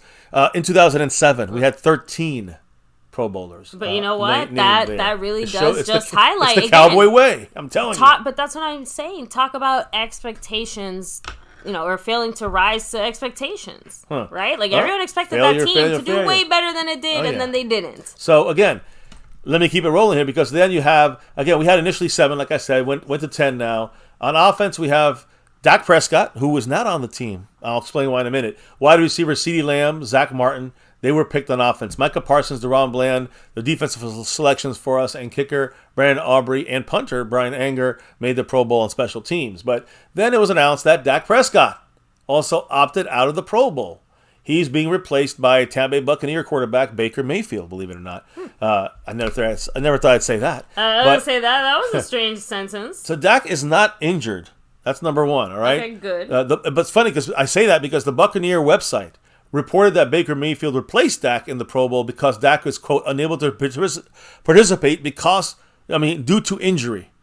That's what it says on the Buccaneer side. On their side. It's a mistake on their side. It is not accurate. Many people familiar with the situation close to Dak confirmed that. The reason is personal, not medical. One last thing. We know the reason why now. Same as Zach Martin. Okay. It's the excuse, maybe you can say, because he was supposed to be born a little later. As Modi said, he's pregnant? Yeah, no, his girl. Remember, she's giving birth soon. That's the reason why he's excused from this Pro Bowl, pending the birth of his daughter. Of course, congrats to Dak. But we knew this was going to come around, middle or late February. So I think it's late February when she's due. So maybe just want to be with mom for the last couple of weeks here, last month. Either way, Dak didn't really want to play some flag football. Yeah, I was going to say, I respect the fact that they're choosing to stay close to home. I have to also imagine that, this is probably not the time to show up to the Pro Bowl if you're not ready to take a little bit of heat. You know what I mean? I don't mean it as in they're pussies, they can't handle it. Like, they're Cowboy players. They not only can handle it, they're used to it. I just think that they're in a situation where they just genuinely don't feel like putting themselves through it. Well, everybody else is.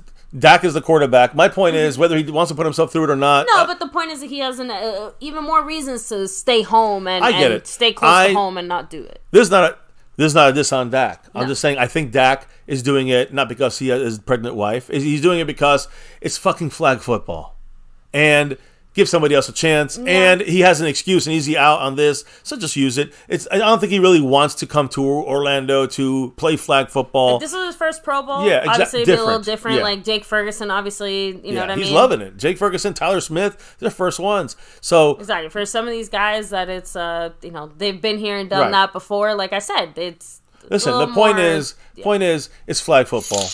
And that's it. And that's just I think Dak is just saying, count me out of this one here. And again, I think that being upset about the loss, the way we lost, is still bothering him. You know what? Good. Yes. Good. I'm glad he's not at the fucking Pro Bowl. It's a good thing in my mind he's not in the Pro Bowl because that means he actually gives a fuck. At least it seems to give a little more of a fuck than maybe somebody else.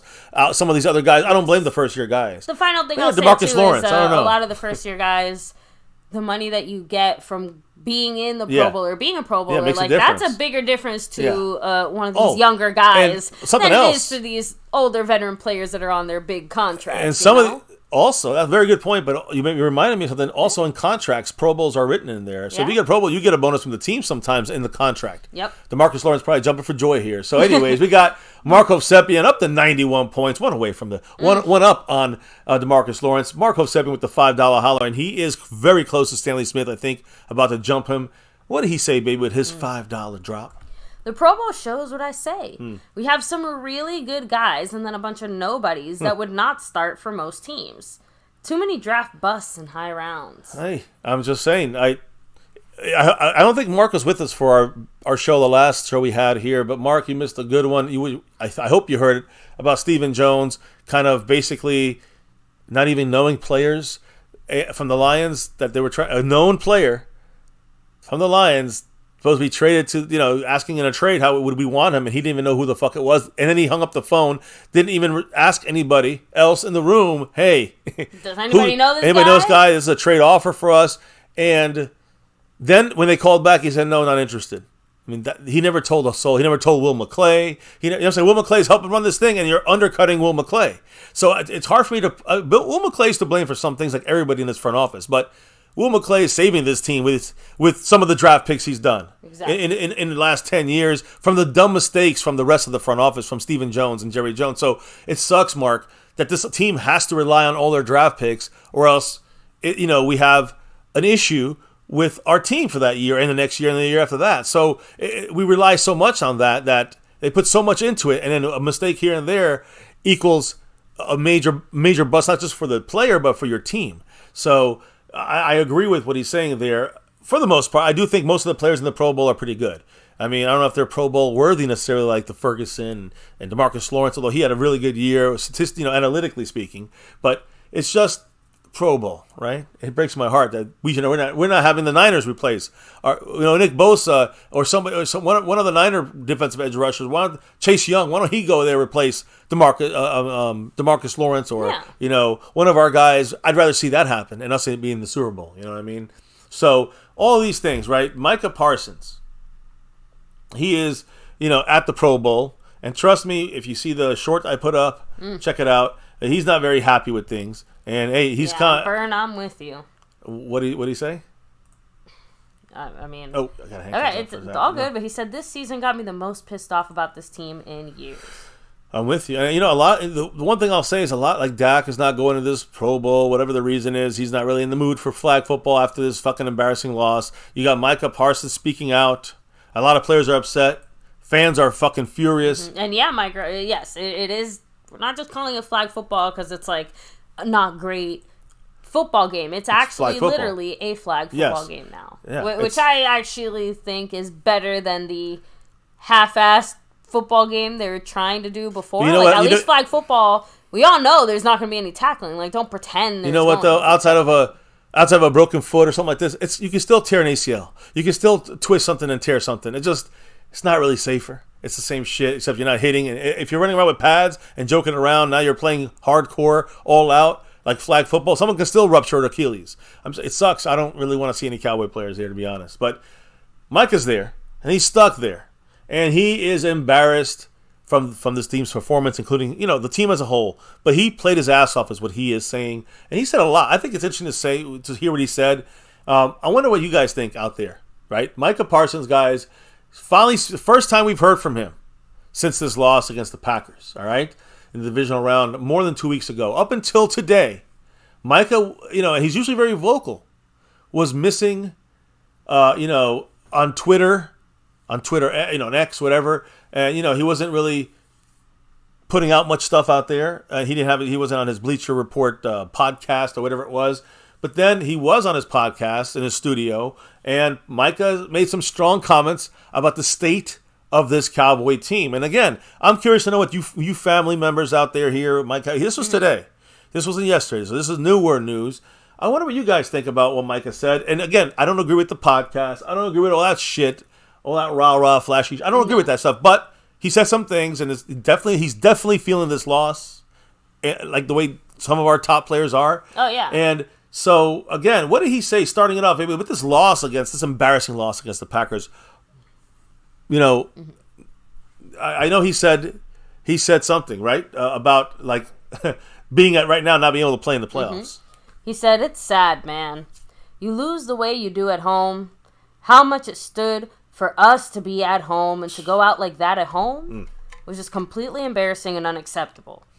I couldn't look at that loss or feel any type of way because of how embarrassed I felt. It honestly took me a while to even show my face in public." Listen, whether you believe him or not, I'll tell you one thing. I believe Micah more than I believe Jerry Jones and Stephen Jones. I believe Micah is that kind of guy he's embarrassed of losing. He's embarrassed of maybe some of his performances, although I think he's not. He's done everything he can do. He's just embarrassed for our team as a loss. And, he was, again, he was kind of explaining himself. I'll post more of the video, throughout tomorrow or whatever it may be. But you guys let me know what you think. What else did he say about the situation? Because about moving him around. Remember we had the whole talk about moving a linebacker more. So what did he say about this part of things? And he said, like media, saying, well, why don't you go to linebacker? Because they said you can stop the run.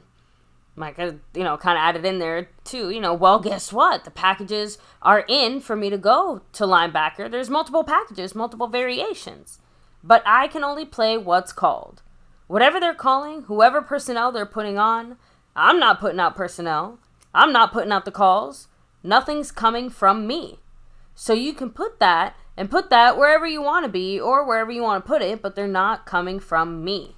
The packages are in. I've even told multiple players, coaches, that I'm very fine playing linebacker in the playoffs if that's what y'all want me to do. I just want to win. Now, is he not calling out Dan Quinn in a way? I mean, if you talk about personnel, right, you a lot of dime packages against 12 personnel on offense. You're going to get run on. That's not Micah's fault. I mean, he done whatever he could do, but that means we're running thin. We're running light. Very light. So that's on Dan Quinn with the personnel. What about the calls? I mean, who's calling? Is it Jaron Curse? And who's making the calls? It's Dan Quinn making the calls, Micah right? Straight up said it. We gave up over 40-plus points. What do you expect Dak Prescott to be? You expect him to be Superman? Like, in the sense, like, in that, and I put that out there because it's not like he's running from the responsibility. He's acknowledging, like, look, as a defense, we allowed a team to score 40-plus points on us.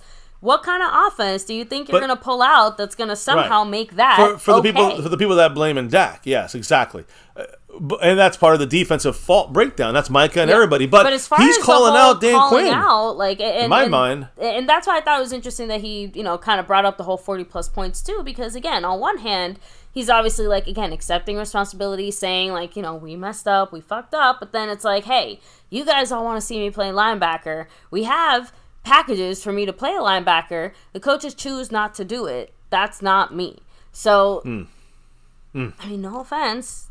But he said he would go anywhere. Micah said he'd go anywhere Dan Quinn goes. I know, but I think it's very reductionist to somehow think that moving Micah Parsons to linebacker was going to fix the issues and the problems we were having. You said it.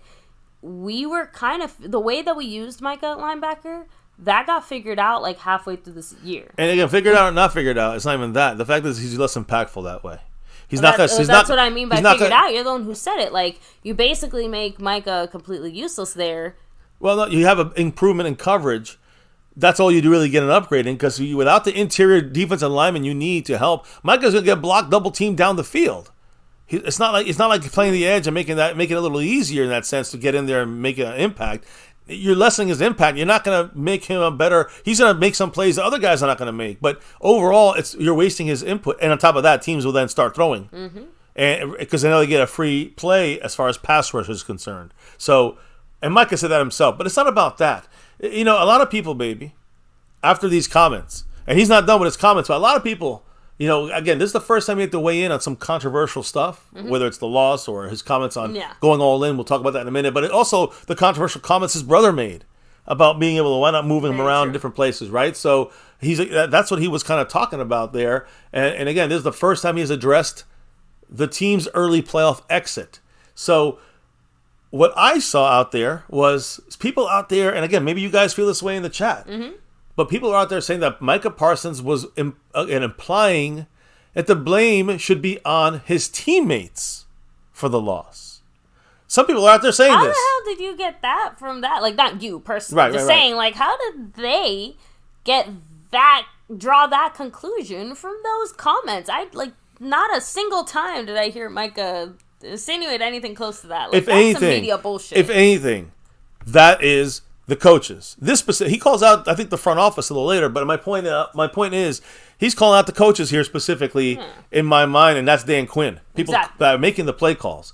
And then on that comment, he actually went on Twitter to address that comment of people out there that are implying that he was blaming the teammates. What did he say about that? He said, "LOL, that's what you took? You are delusional. If I wanted to blame a particular person, I would have said that. Like I stated, we lost as a team, but I do not lose sleep saying I wish I gave more effort on a play. I gave everything I had. Know your best ain't good enough sometimes. Once y'all realize the game of football takes all 48 players willing to put the team before themselves and focus actually on winning. The narrative, the game is dictated by 1 or 3 players is so overrated. Everyone's play is dictated on everyone doing their job, so please shut the fuck up." And there you go, Micah speaking out. Again, I don't like him getting involved with the media shit, but I guess he had to address that one. I don't mind him doing that. And again, on this podcast, Micah referred to what Jerry Jones said about the Cowboys being all in 2024, right? We just talked about it a minute ago. Jerry said that yesterday. We talked about it all in one stream here, but what did Micah say about this when it comes to, being all in this year according to Jerry Jones? He said it sucks. And, sitting here and, Jerry's talking about, oh, we're going all in this year. Man, I swear I will hope for it. I'm 24 years old. I've been in this league, 3 years, and I kind of see it all, and I hope that we go all in. I hope that we go out and get the players that we're missing, because we didn't do that this year. Woo. I hope we challenge ourselves, become better, and become greater. Now, in my opinion, baby, that's a call out on the front office. Definitely bearing the lead there, Micah. So, I'm just saying, to me, he's like, hey, I hope we go all in.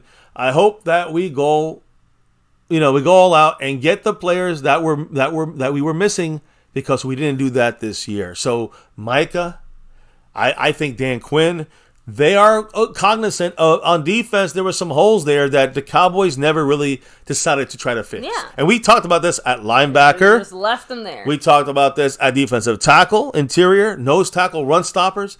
That's what we talked about, right? And you can even throw in their cornerback a little bit because we didn't really get anybody to fix the cornerback spot, right? So now we got to replace Aaron Curse. Now we got to figure out what's going on with Gilmore's position. Then we got to figure out the linebacker situation. We got to figure out the interior defense, so run stopping side of things on the interior defense situation. And with Dan Quinn, if he does come back, if you go all in, Micah and Dan Quinn are going to tell you that's what we need to do. You want to go all in, you got to use that money on those defensive parts of your game and restore that if you want to go all in, which is what it means. It's not mean go all in by rolling over the money for the other contracts and you're going to blame your players for their contracts. So, again, to me, I don't know what you think, baby, but to me, it sounds like he's blaming the front office on this. And I'm not saying he's putting blame, but he's just kind of calling out the front office, I guess you can say. I mean, he's definitely not blaming his fellow players. Yeah. Which is my point there. Like, the most you can maybe say is just that his comment about, the players that they were missing is like, I'm assuming that's the part that got taken as like, oh, you're trying to attack like your teammates or whatever, because by him saying, hey, there's some personnel we're missing, that's like him trying to say the players that are here fucking suck. Again, I don't like, both things can be like, I don't think those two things are necessarily mutually exclusive. Like, he can appreciate everyone who's here or whatever, but appreciating everyone who's here doesn't fix the fact that we had a major gap at linebacker. That's why he also addressed the whole, I would have played linebacker if they had put me there. Exactly. Because we knew we needed personnel in that group, and we didn't do the things necessary to get personnel in that group. Listen, when he's saying we're missing players. Listen, do you think that Rashaan Evans is going to get offended by this comment? I mean, he should know that he was like their last effort, and we cut him even. So I'm just saying, like that's who was in there.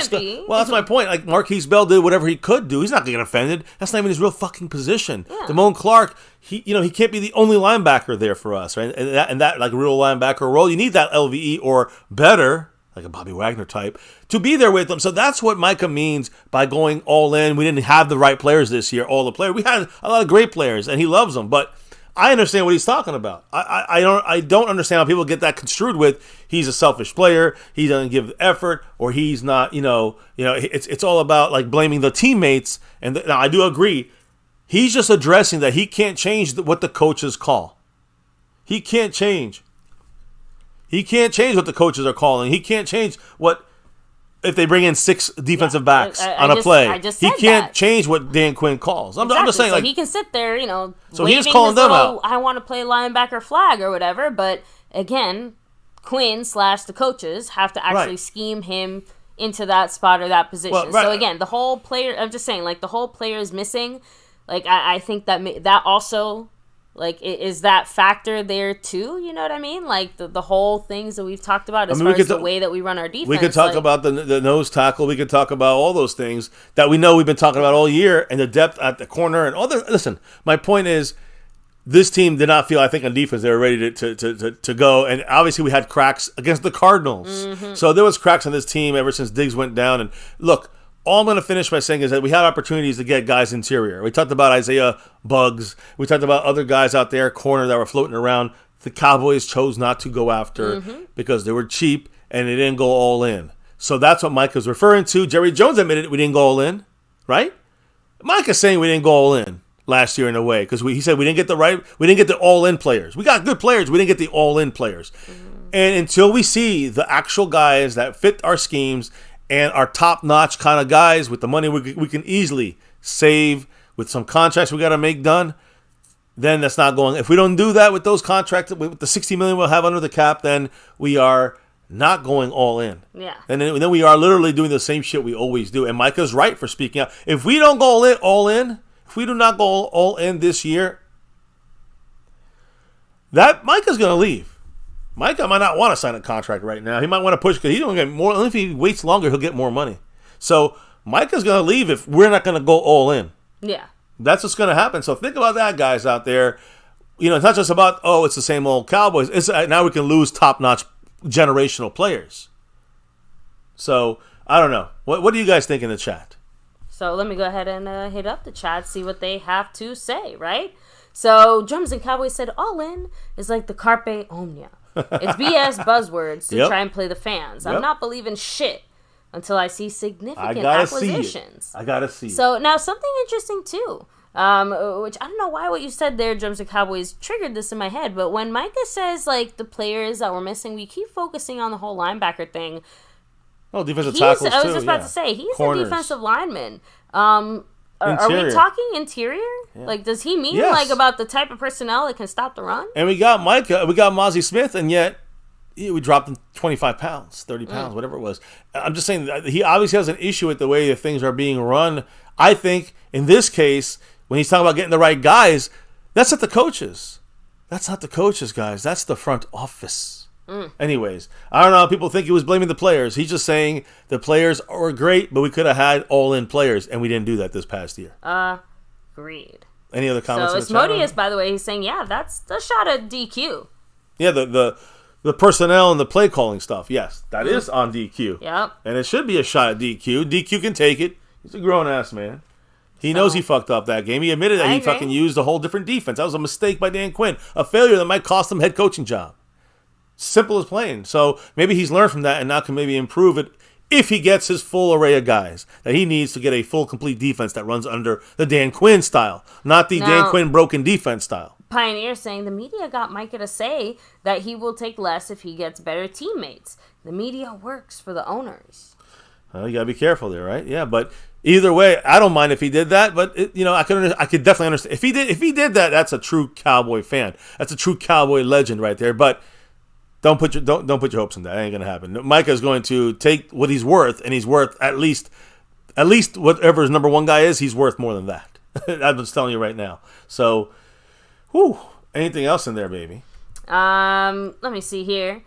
I think I said the Cowboys, the team, the coaches, the owners are like that one meme at the moment. The multiple Spider-Men pointing at each other, just blaming somebody else. Yeah, I hear you, man. And listen. Oh, that's a good one there. That's not good. That's horrible for the, horrible overall. Is a good one in the sense of No, I agree. No, I agree. I'm saying it's an accurate comment, but it's not good for the team, obviously, to be finger pointing. But at the same time, all these guys know they got to do it one more time together. Yep. And all the finger pointing, honestly, at this point, I don't even give a fuck. It sucks. I don't like to see it, but I don't like to see us lose to the Packers and everyone just staying status quo here. That's what we're doing. So at least Micah's speaking out. I hope that Jerry Jones follows through on his bullshit. He won't, but let's see what he does. Let's see if we actually sign free agents that fit our defensive scheme and our offensive scheme, and the coaches want these guys. And Will McCLAY says, get these guys. Let's see if they listen to them or if they still do the pie's a lie. The pie. We can't only pay that. You already heard him do it today. You already heard Jerry Jones say that. So the probability is it's going to stay that way. Mm-hmm. So. I mean, are we good? Yeah. I mean, we kind of touched on the comments there with that. Yeah. So DeAndre Swift, guys, it's funny. He was actually, DeAndre Swift was on Micah's show on this podcast he had, but I believe, and this is what I've been hearing from some people, I think it makes sense, that the guy that Stephen Jones was talking to about, I didn't know who he was DeAndre Swift, which is insane. And if you don't know who DeAndre Swift is, then Stephen Jones running this team is a true train wreck.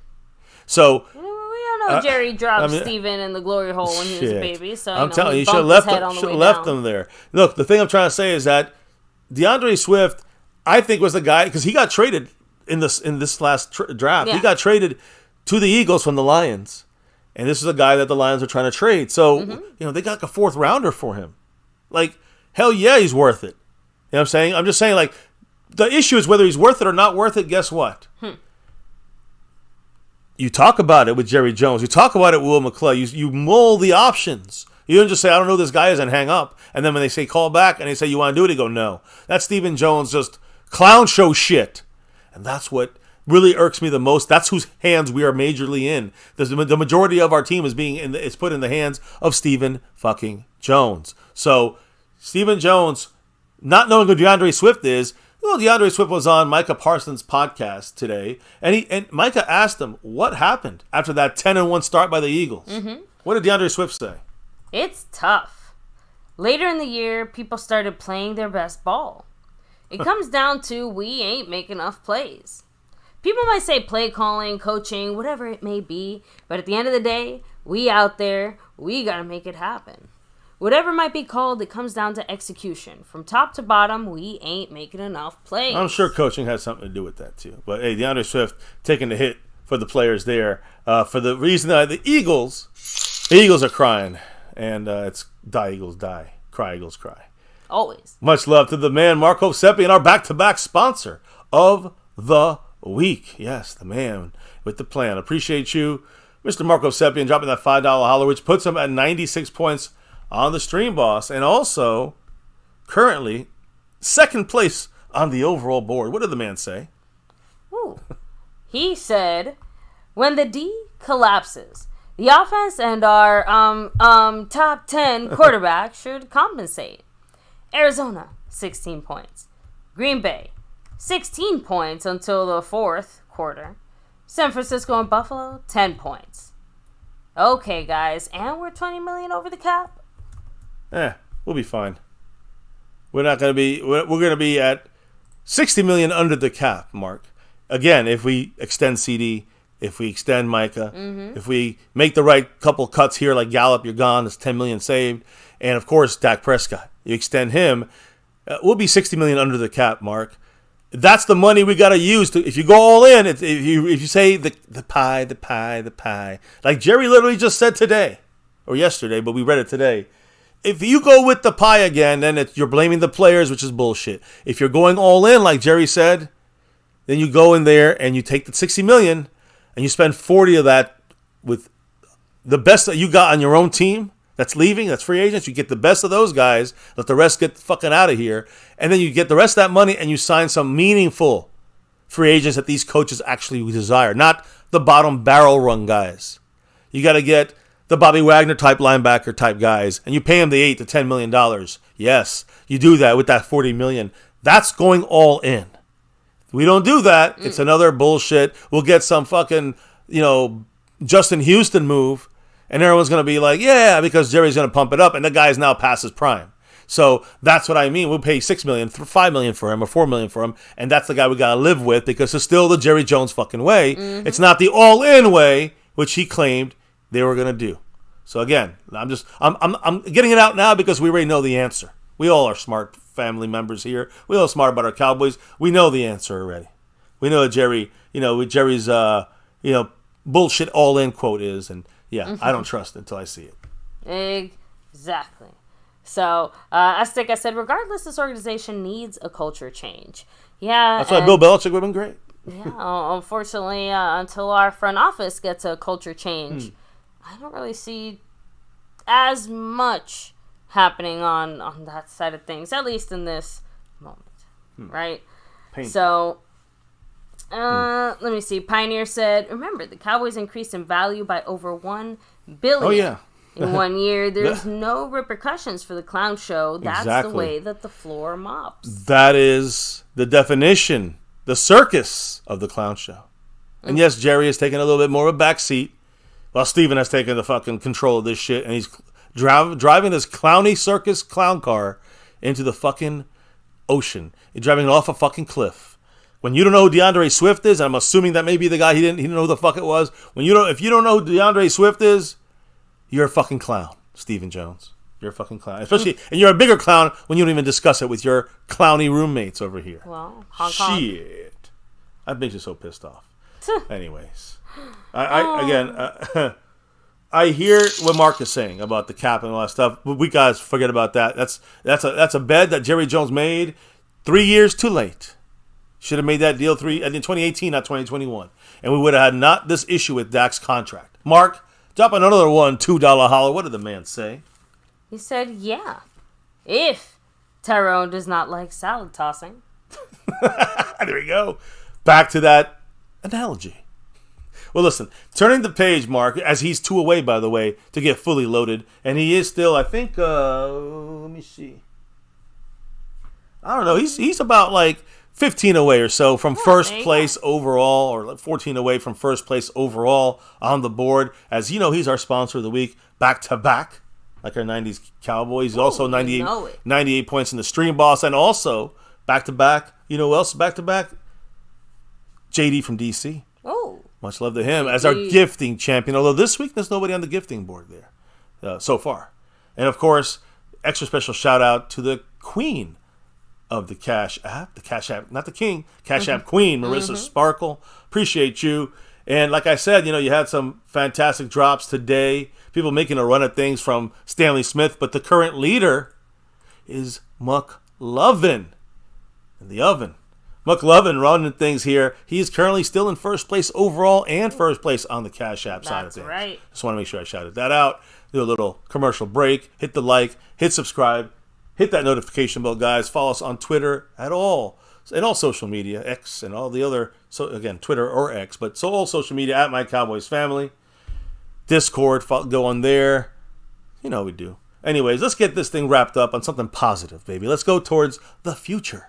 All right? One of the few good people in this front office, it's Will McCLAY. Mm-hmm. You know what I'm saying? Will McCLAY, to me, is one of the guys that's been keeping this organization afloat. All right? And I cover my face because Will McCLAY is the man. But before he speaks, let's go through some real quick Senior Bowl Day 1. And tomorrow's a Shrine Bowl game. It's a lesser situation there, but the Senior Bowl is the big one. It's in Mobile, Alabama, and Day 1 was today when it comes to practice. So here's some names I want you to keep in mind, and I mean Mark, I mean you, and I've said some of these names from the Shrine Bowl game. Mm-hmm. So offensive tackle Tyler Guyton from OU. He really looked good out there with his patience and his punch power. Offensive lineman, a top guy. Looks like he's a guy that is going to be a first-round pick. Offensive tackle, Tyler Guyton. Now, a guy I rave about, and I really like this guy because I think he could play center as well, but he's mainly at the offense. He's offensive lineman, but he could play all across the line. The Cowboys love that. This guy's name is JPJ from Oregon, or Jackson Powers Johnson. So Jackson Powers Johnson, they got to keep saying this because this is a guy I think the Cowboys are really looking at. He had a very strong base as an offensive lineman, worked in multiple different positions. I'm telling you, center, guard, and tackle. Was really, really good today again. I mean, this guy is good in the Shrine Bowl practices. He was doing great in the Senior Bowl practices. The balance at contact and his ability to push like the pass rusher or the defensive guy to wide with his offhand, meaning his offhand guys, he's not even his power hand. He's still throwing guys way off of their mark when it comes to pass rushing. Great stuff from JPJ or Jackson Powers Johnson from Oregon. If the Cowboys let Biadasz walk, do not be surprised if my prediction at number 24 is JPJ. You understand me, guys? Mm-hmm. I don't know if Mark's out there, but offensive line, you want to go with a guy who's going to pick it up right there. Jackson Powers Johnson from Oregon is one of those options. Offensive lineman Christian Jones from Texas. I got a couple Texas guys. I know Jason's in the house. So Christian Jones, offensive tackle lineman, displayed basically all, you can see him in natural in these practices because of his 45 plus games of experience he has. So very easy for him to kind of work in front of a huge crowd. Again, tough guy. He's very physical at the point of attack. Another option, from Texas, offensive tackle Christian Jones. Now, guy was a little disappointing, and I've brought up him a couple times in a good way. Offensive tackle Jordan Morgan. Good player from Arizona. Not a good start in the Senior Bowl. He had some good days at the Shrine Bowl, but the traits are there. So still keep an eye out for Jordan Morgan from Arizona. Now, a defensive player here, cornerback Quentin Mitchell from Toledo. He's kind of rising to the top of the cornerback list here. A top 15 to 20 kind of guy. May drop to 24. Cornerback. Keep in mind if you want to go that route. Again, he had every rep he was in there, he looked like a top half drafted guy. You know what I'm saying? Like a top cornerback. The best cornerback in the draft, like if you look at him right now. So he didn't lose one-on-one rep, and he shined in the team drills in practice today. So just keep an eye on all these guys. Another short list of names. Well, I'm not done yet, guys, because there was, again, I'll go back to offense for a quick minute. Running back Ray Davis, I think he's from University of Kentucky. Again, had one-on-ones, consistently getting open as a receiving running back. You had wide receiver Xavier Legette. A lot of people love this guy. South Carolina, a little bit shorter than expected. There's a guy out there. Is this the guy? Legette? He's like 6'7" as a receiver. Mm-hmm. Big, strong, fast guy. But I think it may be Xavier Legette, South Carolina. Came in with, again, a little bit shorter than first expected, but he plays very high with his vertical ability and long strides. So keep an eye on him offensively. Now, defensively, back to that. Listen, there's a couple of guys in there. Defensive edge rusher Marshawn Nealand from WMU had a great day. He's long, he's lengthy, and he's very smart at pass rushing off the edge. But the best edge guy out there, I still think it's defensive end Latu from UCLA. He's a guy that, people he had injury doubts and stuff like this, but the way he played today in practice, my goodness, he was almost everything. I think one rep he lost. He pretty much won everything else. Athletic, violent hands, getting around the edge, and elite instincts from him. Now, on the defensive line, there's one guy I really marked on my little list here. I think we got, again, I don't think the Cowboys are going to go with him, but his name is defensive tackle from Texas, DeAndre Swift. He was like him. He was a shot out of a cannon today, guys. Did extremely well, taking contact from all angles, maintaining his integrity, his gap integrity. So that's about run stopping there. But he was also blowing up plays, throwing people into the gaps, and kind of messing up the offensive kind of schemes. Done very well. He showed why he's a top space eater, the best one probably in the entire draft class. Where teams value him is where you have to. If he drops into the third round, the Cowboys better grab him. Be a steal. He's a first round type of guy, with a year of experience, but as a third rounder, it's a steal. It depends if anybody wants a nose tackle. We need one. So keep an eye on him as well. And that's safety, Bo Braid from Maryland. An impressive day today, impressing coaches and scouts with his on-field knowledge and his instincts. He plays comfortable in range and understands responsibilities when all 11 players are on the field. So he's a good kind of overall captain there. So again, you're seeing that from all different spots. Offense, mainly on the offensive line. I mentioned a running back and a receiver. Defensive line and some of the defensive players. But forget about what I say. What about Will McCLAY, baby? What did he have to say? Because he dove into the offseason plan of improving. And guys, MCF is I'm very pessimistic, but let's end a little optimism here. The one guy that doesn't really blow smoke up our ass, but Will McCLAY, who I want to know what his plan of improving is. Listen, McCLAY would rather be gearing up in Vegas right now, getting our Super Bowl ready. He says he does value his time spent in Mobile during this time of year when it comes around. It allows the Cowboy, basically, it allows Will McCLAY to kind of, pair our team with the players and the person that they are on the field. So what did Will McCLAY say about this part of the year when we're not in the fucking Super Bowl? This is the time you really get to reset it. Everybody wants to be playing in the Super Bowl, but we're going to try and get back and rally and to get there next year. It's a really important time to get to know these guys and see what we can bring to the team. Now, this offseason, guys, been busy for McCLAY. He received requests from the Carolina Panthers and the Washington Commanders to be their general manager. Remember, he quickly said, nah, I'm going to stay in Dallas. What was the reason for that? He loves Dallas, right? Yeah. And he wants to finish something we got going here. Of course, he's getting big bucks from Jerry. But what did he say about that whole situation, these opportunities to GM again on other teams? Yeah, he said, you set a goal. And one of my goals is to be a part of winning a Super Bowl here with the Cowboys. We've built something great. We've got a great staff, the coaching staff and the organization. There's nothing like winning one at home, and that's truly the goal. All right. Well, I do believe in Will McCLAY on that. For the Cowboys in this draft, we have 24th pick. This draft class and the talent in Mobile each have deep talent up front that could be taken advantage in the early rounds of this draft. So I'm talking about offensive line and defensive line. There's a lot of options for the Cowboys. No excuses for McCLAY, the front office, the coaches, to not get some good talent in the first couple of rounds. So what did he say about the depth and the talent in the trenches, basically? So he said, number one, watching the offensive linemen. Getting an opportunity to see them in different settings and seeing them do NFL stuff, you get to evaluate that ability. The running game, it's all predicated on the blocking, the runner, the situation, and all of those things. I think what Mike has done a great job of incorporating is tying... As in Mike McCarthy, yes. Well, no, I want to make sure, because again... True. Thank you. Could be another Mike, I guess. Yeah, there could be. But, Mike drop. Anyways. I think what McCarthy has done a great job of incorporating is tying the run and pass game together. With that, you've got to have offensive linemen that can move people off of the ball and can play in space. It's that grit and strain. That's why we're here at the Senior Bowl, to find who has that stuff and bring it to the roster and make it even better. At the end of the day, when you're looking for players, you're looking for the biggest, strongest, fastest, most athletic guys and seeing how they fit into our scheme. Whatever that scheme is, we've got to evaluate the players. And if that scheme changes at any point in time, you still have that historical value as to what guys are and how they fit. You know, he's referring to the last part about the defensive scheme.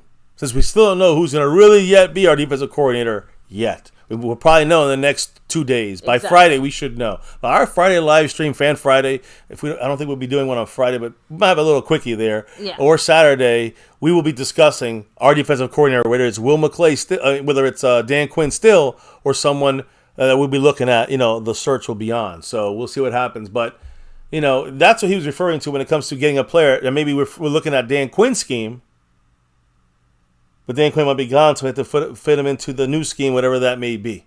You know, you got to find guys and make it work. So he also touched on linebacker. You know, we heard Micah talk about linebacker. Yes. Kind of like they could have put him there if they needed him for the playoffs. What did McCLAY say about the need at linebacker? I think it's big. We didn't win the championship, so we got to get better at every position. We want to see the growth from our young players. We want to see our veteran players bring us along where we need to. And we got to find those young guys that you can bring in and make sure that we build the team all the way through. So, again, since we have... About 25% of our team. About a quarter of the roster about to hit the free Free agency. The open market here. It's going to be tough for our front office to basically find a way to fill every single one of those gaps, right? Well, again, when you have the cap room issue, yes, but as soon as you do the deal with CeeDee Lamb and you do the deal with DAK and you cut this guy, we have $60 million open, so we will have room there. And I know it's always a challenge, it's always issues, it's always difficulty, especially dealing with the front office. And I'm talking about Jerry and Stephen Jones. They're telling Will McCLay, we can't do that deal for that really good player for $10 million a year. We can't get Bobby Wagner in here because we got to go with LVE for $2 million a year. That's what we can afford. So Will McCLay and Dan Quinn got to come up with the best they can get for the $2 million or $4 million that they are allotted. But they're not allotted to just go get the guys they want. If that was the case, we'd be in an all-in type of year. So I'm waiting to see if that's what Jerry Jones is going to do. So the cap room and all that stuff, also dealing with the front office. What did Will McCLay say about that? Every year is the same challenge. We got to grade them all. We got to go through it. We have to know who they are, our rankings and evaluations of them, and then see what happens. The thing about free agency is that there's a big boom initially, and then it's the last seat. You're trying to find guys that fit you, that fit your price range. You see, right there, you heard it from Jerry earlier, worrying about the cap. You're hearing it from Will McCLay. That means he's already been instructed. You're going to be worrying about the cap. We are not in an all-in mindset in this organization. So that proves we just proved Jerry Jones is lying. Just wanted to get out there. Exactly. So adding in there as well, filling our needs and finding better players that can help us get to the point, that's the offseason for me. Improving in any way that we can. Hey, I'm with him on that, and I truly, truly hope Will McCLay can somehow save this team. I still think it's a very tough challenge for him. And, hey, I mean, I guess I give him credit for at least trying. It's hard with this front office, with this clown show we got running the shit here. So, to me, that is going to be always a very hard hill, to, steep mountain to climb and overcome. It's not Will McClay's fault for the most part. It is unfortunately something that's people are going to be here owning this team for a long time. Clown show. That's the problem, guys. And, I can't say it enough. And I feel like I say it too much. I still can't say it enough. Let me just put it that way. It just sucks. Trust me, I wish I could delete this. Win a Super Bowl, we can delete this forever. But till then, well, it looks like we're wearing it as fans. But they're the ones that are the fucking clowns. They're the ones with the fucking clown makeup. So, any quick last... I'm ready to join the circus. I feel like we're in the circus when we watch our team sometimes. Ooh. And the way that this team moves, it's crazy. I mean, even Micah's got to speak out about it. Anyways, quick last comments / shout-outs. Let's do the combo here because it is, I think we got ourselves a good 2-day makeup stream here, 2 hours on the mark. And again, speaking of Mark, that's also before you do the last comments there. Shout out Mark Hosepian, the sponsor of the week. 2 weeks in a row. Yes, 2 weeks in a row like our 90s Cowboys. And he's got 98 points in the stream boss. If you look above, you'll see the back-to-back champion JD from DC representing the place to be. He's 7th on the board right now up there. But JD from DC is our membership gifting champion, the king there. So thank you, JD. Back-to-back also, like our 90s Cowboys. And then, of course, you got the queen of the Cash App, Marissa Sparkle. Ooh, thank you, Marissa. Yes, appreciate you. Now, when it comes to leaders, nobody's even on the board right now. When it comes to gifting memberships, remember, if you're in the membership, you are then eligible to gift memberships to others in the chat randomly that don't have them. So that's one way of helping out your fellow family members in the chat. But nobody's on that board right now. JD from DC is back to back in it. And when it comes to the overall board and the Cash App leader, don't look any further than McLovin. On the After Dark side, the guy, was partying with the rest of the family over there. He is currently the leader starting off this new week here with the lead in the Cash App over Stanley Smith, who he's right there a little bit behind him. And then also a first place on the overall board, a little bit in front of Mark Hosepian. That's the current battle going down. Who, again, is at the back-to-back. Yo, baby, last shout-outs in the chat. And, of course, hit me with some comments as well. Please. Of course. So, first of all, Leaside Harold. Don't need any comments from him. Exactly. Brandon James, much love, saying, the Niners are considering benching their star defensive lineman due to lack of effort. That'll be interesting for the Super Bowl. Imagine having to bench someone before a Super Bowl for lack of effort. Yeah, hey, Micah, we got to bench you. Pioneer, much love, saying... Everyone involved with last season's draft should be summarily dismissed. I can't disagree with that. Asmodeus, much love, saying, I can't change the direction of the wind, but I can adjust my sails to always reach my destination. The Cowboys are not adjusting their sails. They're lost at sea. So, Aztec Aguilera 4, much love to you. Appreciate you saying this organization needs a culture change. Agree. Snug X. Snug. You know why you're here. Much love. Appreciate you. Yes. Drums and Cowboys in the house as well. I actually read your Carpe Omnia call out there. Beast Mode. What's up? Saying boycotting the podcast and Pro Bowl. The shit is whack. Burn Bar. Thanks for coming through here. I'm going as I'm listening. quickly as I can here. Mike Rogers, what's up? Have a great night. Bruce got the toxic juice. Yeah, Jerry does only go in for the glory holes. Bad intentions. Only good intentions here, right? Rolando Rodriguez, take it easy. Brandon James, have a great night. Perfect timing there, because that's actually as far back as I can go. Oh, well then, we got ourselves another guy to shout out here. His name is very known. It's the man, Mark Hovsepian. And I think I have a feeling he's going to be talking a little bit about The Clown Show. What did he say? He said, Jerry Jones, please shut it. He needs to suck a big dick. Dizzick. Same BS every year. Agree. Overpay players, then bargain basement hunting. Then pats himself on the back. It's just clown show. He was reading my mind. Look at that. Put up the clown show. He's speaking clown show. Listen, it's as simple as this. With those moves we make, contract-wise, on these players, we get about $60 million open. And when it comes to the fact that we're already hearing, we hear all in, but then we hear Steven, Jerry, and Will McCLAY saying it's about the cap, getting the right guy that fits the free agent, that fits the cap. We're in for the same shit, guys. So yes, JJ, SJ, shut it. Shut the bullshit every year. Same thing. Every year, the same fucking shit. Yeah. You know. So, but yeah, Metal Bird, take it easy. Have a great night. Yes. So to everybody here chilling, hang with us. Once again, thank you so much for taking time out of your day, your night. We'll see you guys again tomorrow. Yes, let me shout out those. Shout out those. That dropped the love from above, and I'll start it back from yesterday since we didn't have a show. McLovin taking over all the boards here. We got Dwayne Broussard. Much love to him. The top dog. We got Skeptical Fan giving thanks. Appreciate you. Jason Renfro dropping some of the Cash App along with Stanley Smith. You got JD from DC in the place to be. And the man who made the biggest moves today, and still not just the back-to-back sponsor of the week. Second place on the overall board, but the stream boss as well. Fully mother effing loaded. Mark Hovsepian. Much love to all you guys dropping the love from above. But baby, before we can get out of here, let everybody know why we do this here every single day and night. Or at least almost every single day and night here at My Cowboys Family.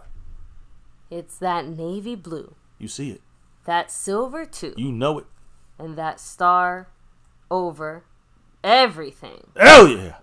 Win, lose, or draw, good, bad, or ugly. Here on this channel, we rep them stars over everything. That star over everything. And for 6.5+ years here on YouTube, right here on this little channel, right here on My Cowboys Family, 30K and beyond, almost a 31K right now, family members.